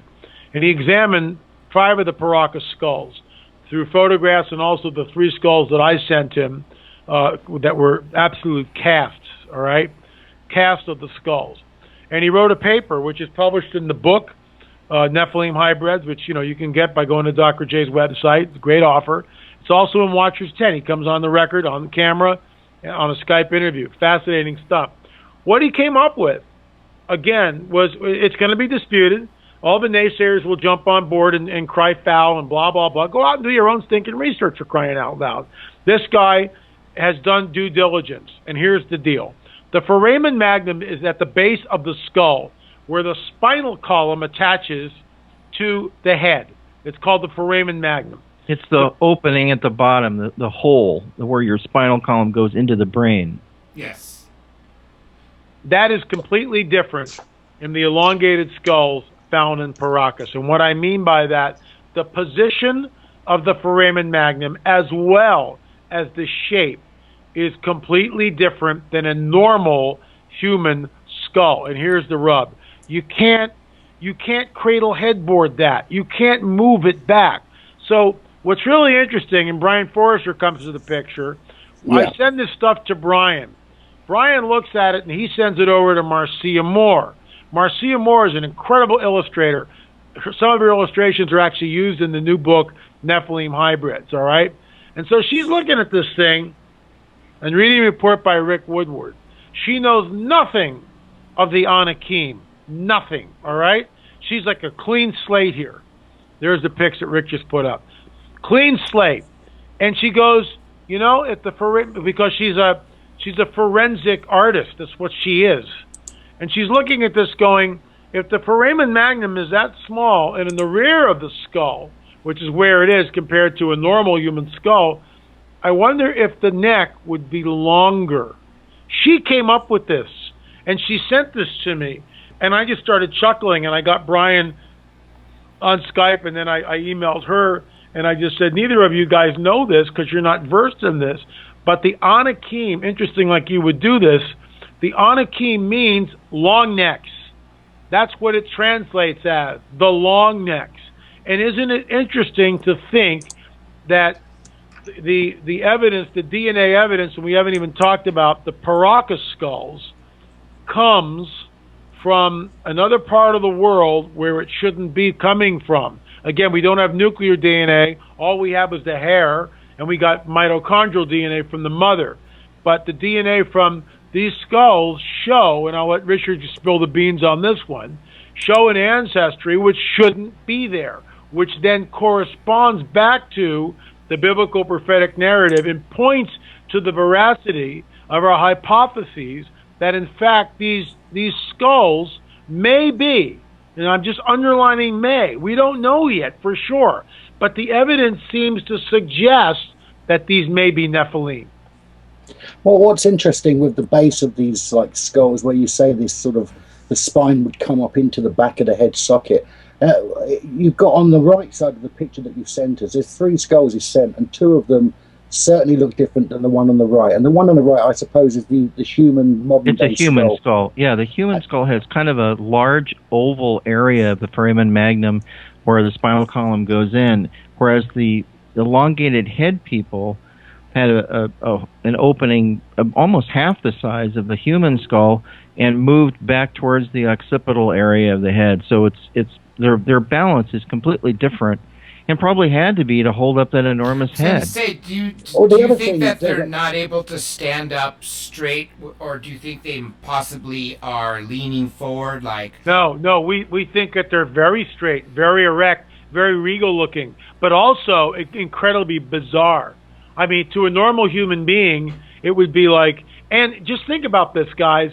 What if they had the ability, as Native Americans' oral traditions tell us, to read minds, to move objects? What if they had some sort of supernatural abilities? They would be looked at as gods. And this is why the elongated skull, in our opinion, has been emulated. This starts the cradle headboarding. This is why it's done. They're emulating these beings, these entities. That's what we think. Correct. They're emulating their gods. Bingo. Are there differences in the sinus cavities? Yeah, I understand that the children that had boarded heads, and so they said that they were elongated because they sort of wrapped them up. My understanding is even with these wrapped heads in adults and things like that, the volume didn't hold the same amount as the real elongated heads.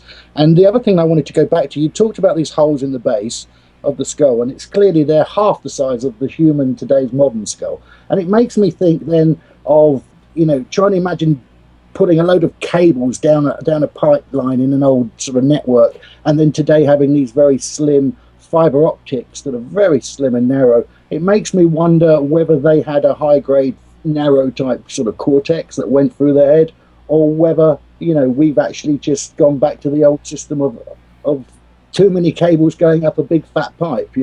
It's very interesting because in actually we did some tests, Johnny. We did some tests in Peru on 2 separate occasions where we were curious about the internal mass of the cranial area of the elongated heads versus a normal human. And so in Watchers 6 and I think again in 8, we did a test where we poured rice into them and then weighed it to see what we would end up with 2 skulls that were similar in size except one's elongated and one isn't. And what we discovered was the elongated head people's internal cranial mass was 25 to 30% greater than a normal human skull would be. So then you have to ask, well, what was that extra brain mass used for? Correct. What I'd like to do, though, guys, is jump forward from that case now, because we haven't really got a lot of time left, and there's so much to talk about. Before you do, Johnny, let's check with our caller real quick. Dan, real quick, I know you had a question you were starting to speak before we got... Well, I was wondering about the sinus cavities. Is there a dramatic difference between a human skull sinus and the elongated skull sinus? Well, there was definitely a difference in the palate area so far. See, this is never shown. Yeah, well, we showed it. He writes about it in his report. The palate area is right below the sinuses. Everything's different. The zygomatic arch is different. The palate area. seemed to be different. The foramen magnum was different. The capacity of a skull. I mean, there's just way too many differences, and this is why we are just to get down there and to get real samples, a multitude of samples, and then test them. You would think that archaeologists and anthropologists would be making a beeline. No one's interested. It's beyond the pale. It's beyond the pale. Well, and also it's like in the Times of Israel, I sent you guys that link just a few minutes ago. They unearthed a giant just recently. I mean, just within the past few days. I can't tell how big it is by the picture. It looks at least 8 feet long to me, laying there with the guys all around doing archaeological digs. But they've unearthed a Philistine cemetery, which is really incredible, groundbreaking stuff, and would like to go there and inspect that. But I mean, it's again, this information's coming out. It's becoming unstoppable. I think that's the most fantastic part, and that you have so much information that you can't dispute it. Anyhow, Johnny? Well, a few years ago, a friend of mine, New York 212 on YouTube, she showed me these videos of these light beings. And then I saw this work, which was a children's video in an English garden. And they were looking around the garden, and all of a sudden, this fairy appeared, and it had these sort of hovering wings, and it chased them. And then I spoke to you about it probably 2 years ago, and you said to me, I've got some information on this, but I can't talk about it right now. But in Watchers 10 that you've given us the privilege of seeing, you've got it. And I'm really interested. What can you tell us about the fairies? It's my favorite thing in the whole film, actually. But we have got just under 20 minutes, so, I'd want to know all about it, guys. As much as you can. We'll definitely do another show. There's obviously not enough time for all this information, so don't hesitate to feel pressure, gentlemen. We will absolutely have you back on soon to continue Watchers 10, because there's so much more. And remember, it's not just Watchers 10, it's also the book Nephilim Hybrids. I think they go hand in hand. Anyway, gentlemen, continue. Well, L.A., I'd like to talk about how we were introduced to this creature. I mean, basically, when L.A. and I flew down to Mexico to meet with Jaime Massah, who was actually introduced to us through Dr. Lear, we went down there, and the first thing Jaime does, he takes us up into his office. He turns around into the back where he has this cabinet with glass doors on it, and he pulls out this, what looked like about a quart-size glass bottle of liquid with something floating in it. I couldn't tell what it was. He put it on his desk, and I'm going, oh my gosh, is that what I think it is?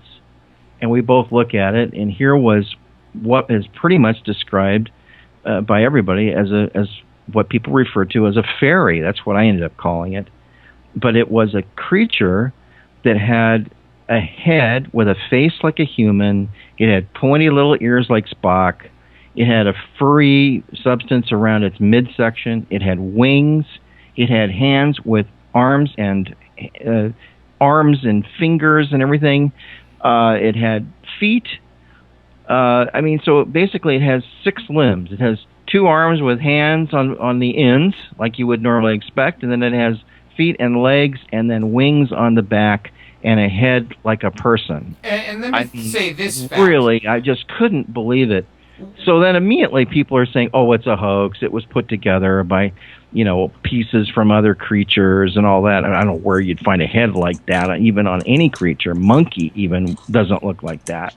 But what about the fact that this being, witnesses who have seen it, talked about that the wings, when they're flapping, are as loud as a helicopter?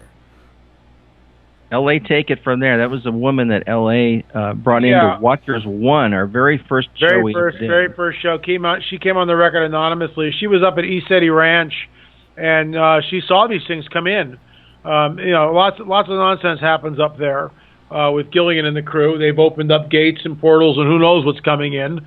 I don't think all of it's benevolent, but I digress. The bottom line is, she had contact with these things. She saw them, and she was just blown away by the sound that they made. To give you an idea, if you've ever been around a hummingbird, it's really loud. Yes. And that thing's only 3 inches tall, and it's really loud. It's like, you get used to it, but the first time you hear it, you go, "Oh my gosh, what is it?" Yeah. Yeah. Well, it's kind of a low frequency buzz. This thing's a foot high, roughly about 9 to 12 inches. It's almost a foot high in height. It's pretty good size. It's not Tinkerbell though, is it? It's not a pretty. No, it's not. It looks like a gargoyle. It's the closest thing I could use to describe it. The face looks gargoyle-ish. There's also a stinger on the tail. Interesting. Yeah, there's a stinger. It's a real stinger, and it's like a scorpion stinger, which goes back, and this is where it gets really off the rails, in my opinion. There's an ancient prophecy, which is 2,000 years ago, which talks about in the end of days, this place called the Abuso in the Greek, or the abyss, is opened.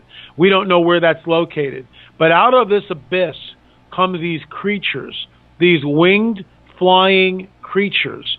And they have the power over mankind to torment them for a certain amount of time. And their sting is in their tails, which are like scorpions. And it talks about, teeth like a lion, hair like a I've got it right here. Let me read this for you, L.A. Yeah, and their faces resembled human faces. Their hair was like women's hair. Their teeth were like lion's teeth. They had breastplates like breastplates of iron, and the sound of their wings was like the thundering of many horses and chariots rushing into battle. They had tails with stingers like scorpions, and in their tails they had the power to torment people for 5 months. Now, this creature that we're showing in Watchers 10 is almost a spitting image of what is written about in Revelation chapter 9. Yeah, he resembles all of that, without a doubt, guys. What about the X-ray where it showed what looked like little BBs? And think about it. Any hunter out there, first of all, either if you're hunting for, say, ducks or rabbits, or you're just scared of what's in your backyard, what are you going to use? You're going to use your 12-gauge or 14-gauge buckshot shotgun. So when I saw this image, this X-ray of this being, and it has these little BBs in it, the first thing that came to my mind is someone was scared or rattled by that noise, turned around and shot this thing with a buckshot. Would you agree? Well, the way we got there, we were there the day that they did the X-rays. Richard and I, providentially, we were there at Jaime's office, and they come in. They took the creature. They did the X-rays. They come back. We saw the X-rays the same time Jaime did, and we're all going, "What are these white dots?" And someone said, "Well, they may be implants." And we went, "Oh, okay, implants. That's kind of weird, I guess, whatever." Yeah, but you have to understand. Okay, I know this sounds weird, but you have to understand. We're in Jaime Maussan's office, the guy who does all this UFO stuff. He has 4 million viewers every week, and it's all about UFOs and aliens and implants. So that's where we're going to go. Yeah. I've got to say, Jaime Maussan gave us 6 gigabytes of video to use for our Dr. J Radio live show. So, God bless him.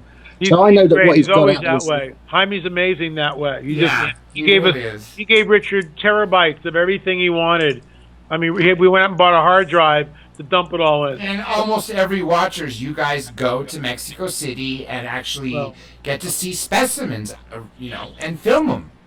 But what was really interesting was you had another guy on that you'd got these X-rays and you were showing them to a veterinarian in America. This is the kicker. The vet would not come on the record. The vet would not come on the record with us, okay? Not on camera. But I said, "Well, can I record the audio?" He said, "Sure, just don't mention where I'm from." I said, "Great."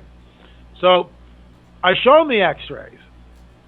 And my first question is, does this look real? I realize it's bizarre, but does this look real? You're a veterinarian. You study anatomy of many different animals. He goes, and he's looking at this thing, and he goes, "If this is a hoax or a fake or a composite, whoever did it did an unbelievable job because it looks real to me." And, we talk, and the whole transcript is in the book. Some of it's on the film, but the entire transcript is in the book, Nephilim Hybrid.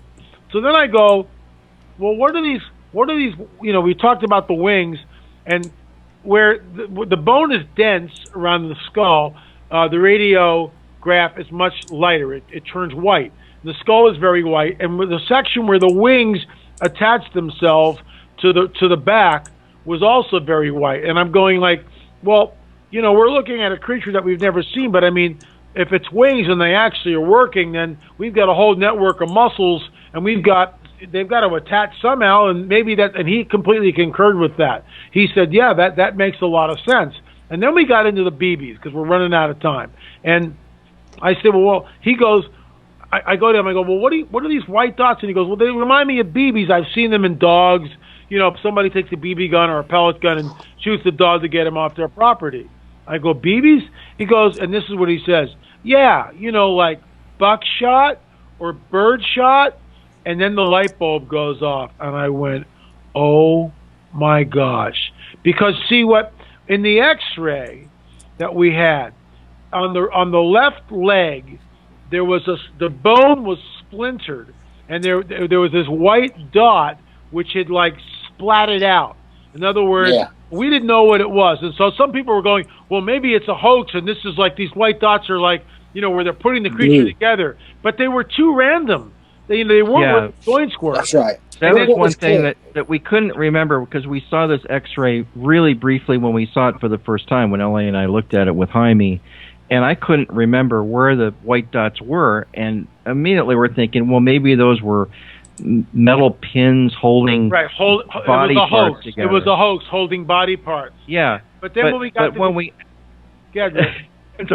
actually got the X-ray from Jaime, and I put it in Photoshop and zoomed way in on it. I was telling LA, I said, these dots are completely asymmetrically located. I mean, there's no rhyme or reason to where they are or why they're there. And we don't know, we're assuming they're metal because it comes up white. And normally in X-rays, metal objects turn white. And we had no reason, they had no reason for being there until the veterinarian mentioned that. I just want to finish what LA was saying, which was that the veterinarian that was looking at these X-rays had seen this buckshot and produced an idea that they tried to make some sort of like mending of this broken leg. But what clearly happened was the buckshot spread across the leg. Exactly. That's exactly. And that was profound. The buckshot broke the leg. Yeah. The moment he said the buckshot, the bird shot, everything just went, "Oh my gosh, somebody shot this thing." Which meant it had to be flying. Yeah. When it was shot. I mean, when we got that, and that's why up until that point, we were vacillating. We didn't know, could it be a composite? And up until we vetted it with a veterinarian, we weren't, you know, we had the segment, but we weren't sure. We weren't convinced ourselves. Now, look, if this is a hoax, and I don't think it is. I mean, I really don't. And I mean, it's so funny. All the armchair, you know, generals are telling, "Oh, it's obviously a composite." Oh, I know it. It's so retarded. Don't even know I can't believe it. They didn't talk to a vet. They didn't do any research, but they know. That's called arrogance, and it's also called ignorance, and that's a deadly combination. You know, this is like the scientific method. We have a hypothesis. We don't know what this thing is, and we're just trying to find out. You know, we don't know whether it's real or a hoax or whatever. We're on the trail, and we go and we look at Jaime, and we got the X-rays from Jaime finally. We took the X-rays, and the veterinarian, wow. And we still want to bring the creature in and do an EDX analysis at Seal Lab to see if it's metal. And if it's metal in that creature, then we know that he was shot. Then it's buckshot. And then we can go to a gun shop and go show them the size of the creature and go, what kind of bird shot would this be? And we can match it. See where we're going with this stuff? It's science. I mean, you know, it's sensationalistic on one way because I've never seen anything like this. When Jaime brought that thing down, Richard and I looked at each other. Our jaws were on the floor. I just looked at Richard and said, "You have got to be kidding me." And we were sworn to secrecy, and we kept it secret for 3 years. And now we're revealing it with Jaime's blessing. Because we're coming close, I got a few things. First, I want to ask you, are there any other specimens you have come across? And then I'm going to let Johnny ask his question before I turn it over to our caller real quick. Go ahead, guys. Where have you found any others to compare it to? Dated them, you know, maybe seen that one is, say, 800 years old, another being 200, another being a couple thousand, anything like that? Nothing. Now, Johnny, I know you got something cooking. What do you got? It's going back to the item that was in the glass. Now, my understanding was formaldehyde that the little fairy was kept in, and so when you were given a sample from, I believe, the wing part of it, you wasn't able to get a very good DNA. The way that you explained in your documentary how the strands run down, and then they collect it through this sort of means. In this case, this particular sample of DNA wasn't, able to give us some strong results. Have you since been able to, acquire another DNA, clip or something? We are working on it. Actually, we're working on it. Let me ask our caller who's been, hanging by, listening live, and has asked you a couple questions, if he's got something to ask before we end real quick. Dan, well, I sure do, man.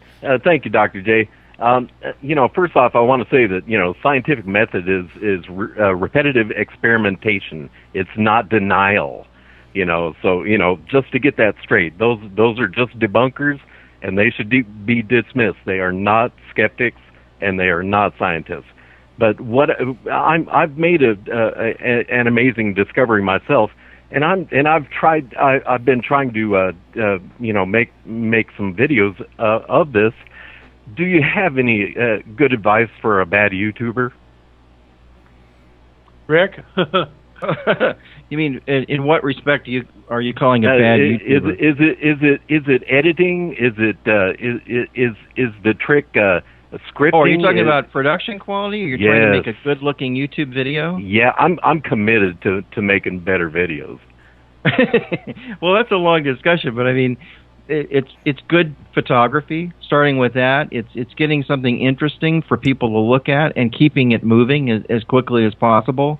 It's not just sitting at home at your desk and using your computer camera and just doing that. Although people do that, and sometimes if they're interesting enough, they get a whole lot of hits doing that.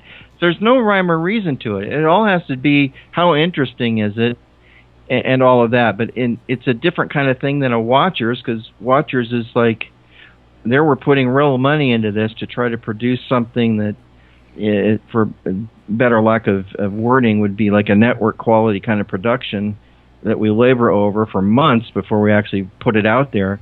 But just keep it interesting, keep your video clear. Oh, one great thing is people that shoot with cell phones, stop shooting vertically. It's so dumb.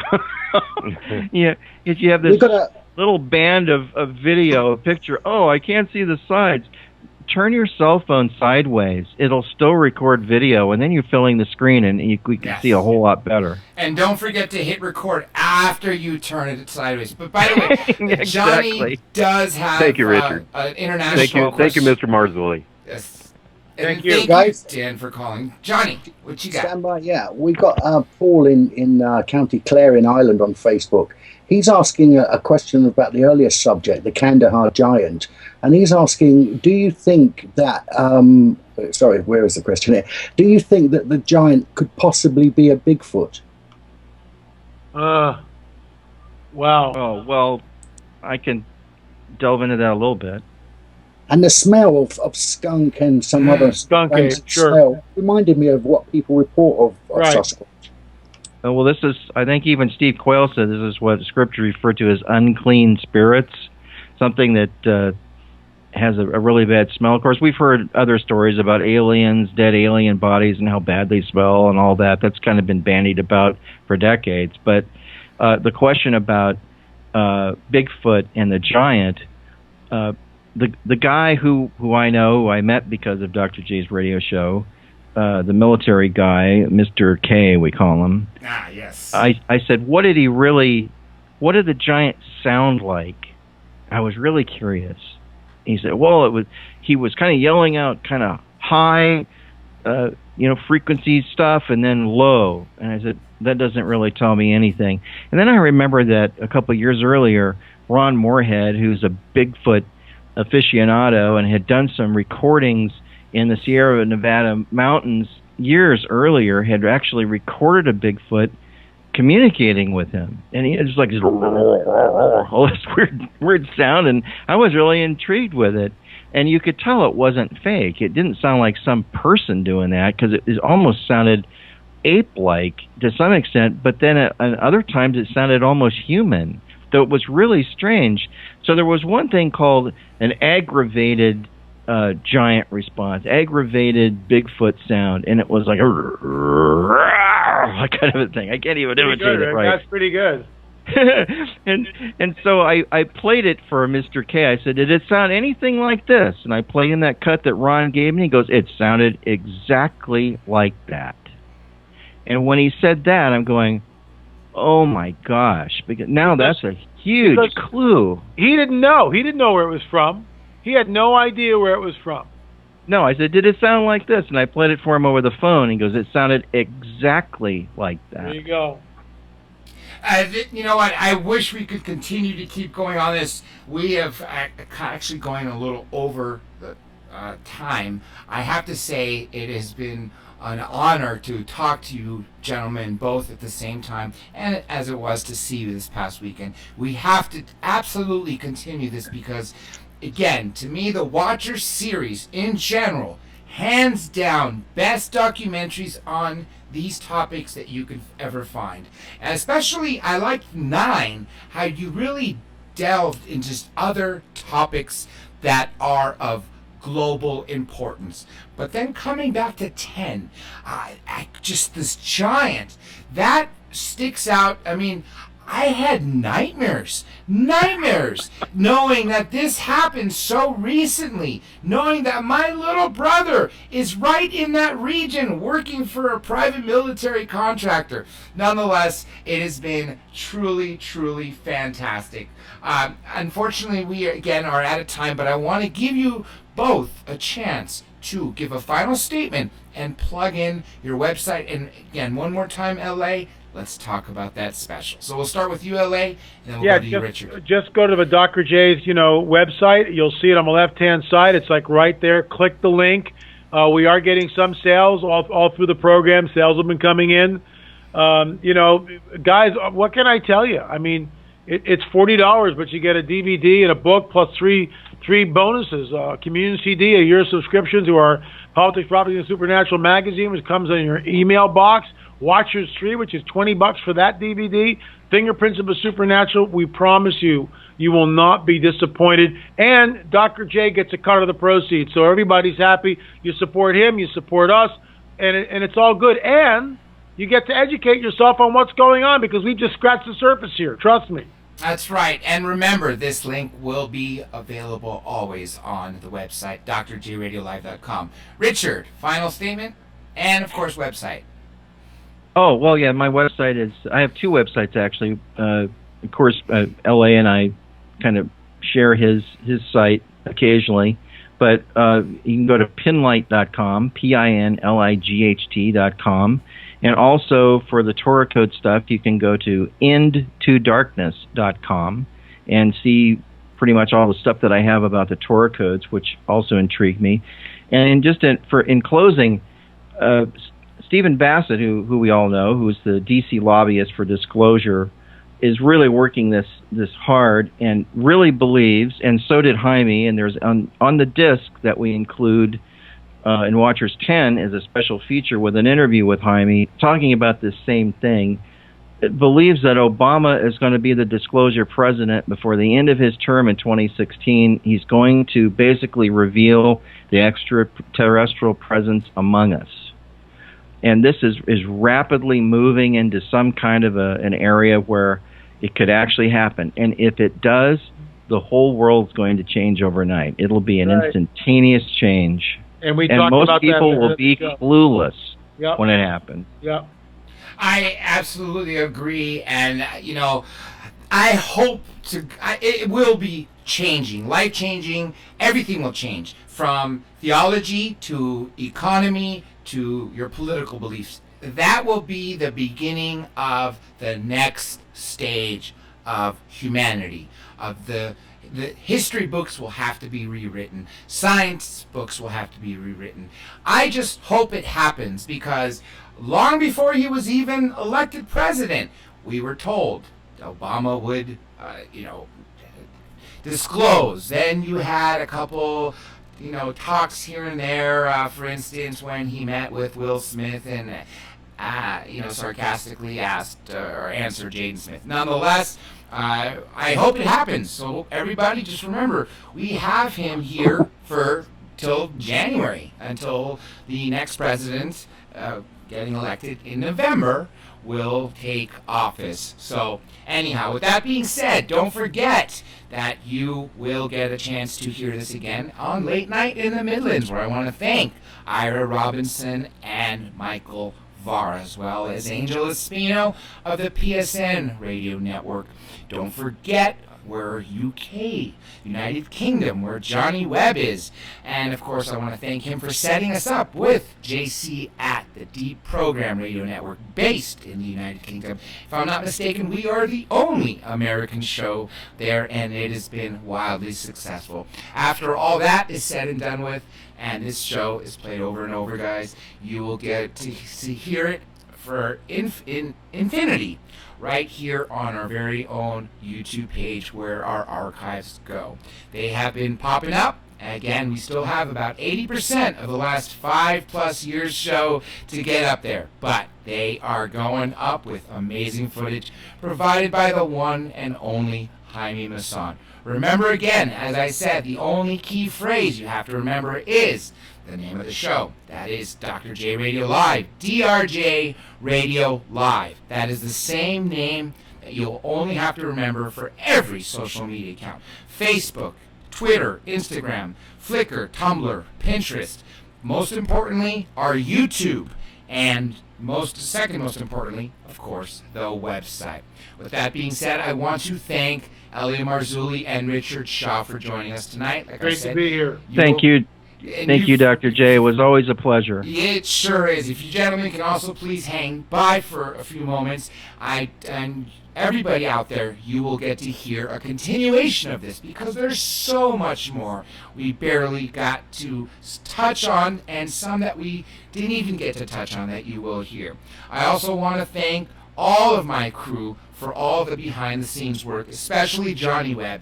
Not only is this poor guy awake 3 a.m. to 5 a.m. Greenwich Mean Time to do this show live, he is working behind the scenes to make it happen. So I have to thank him for that. And with that being said, this is Dr. J, and I am officially signing off. Here comes our outro.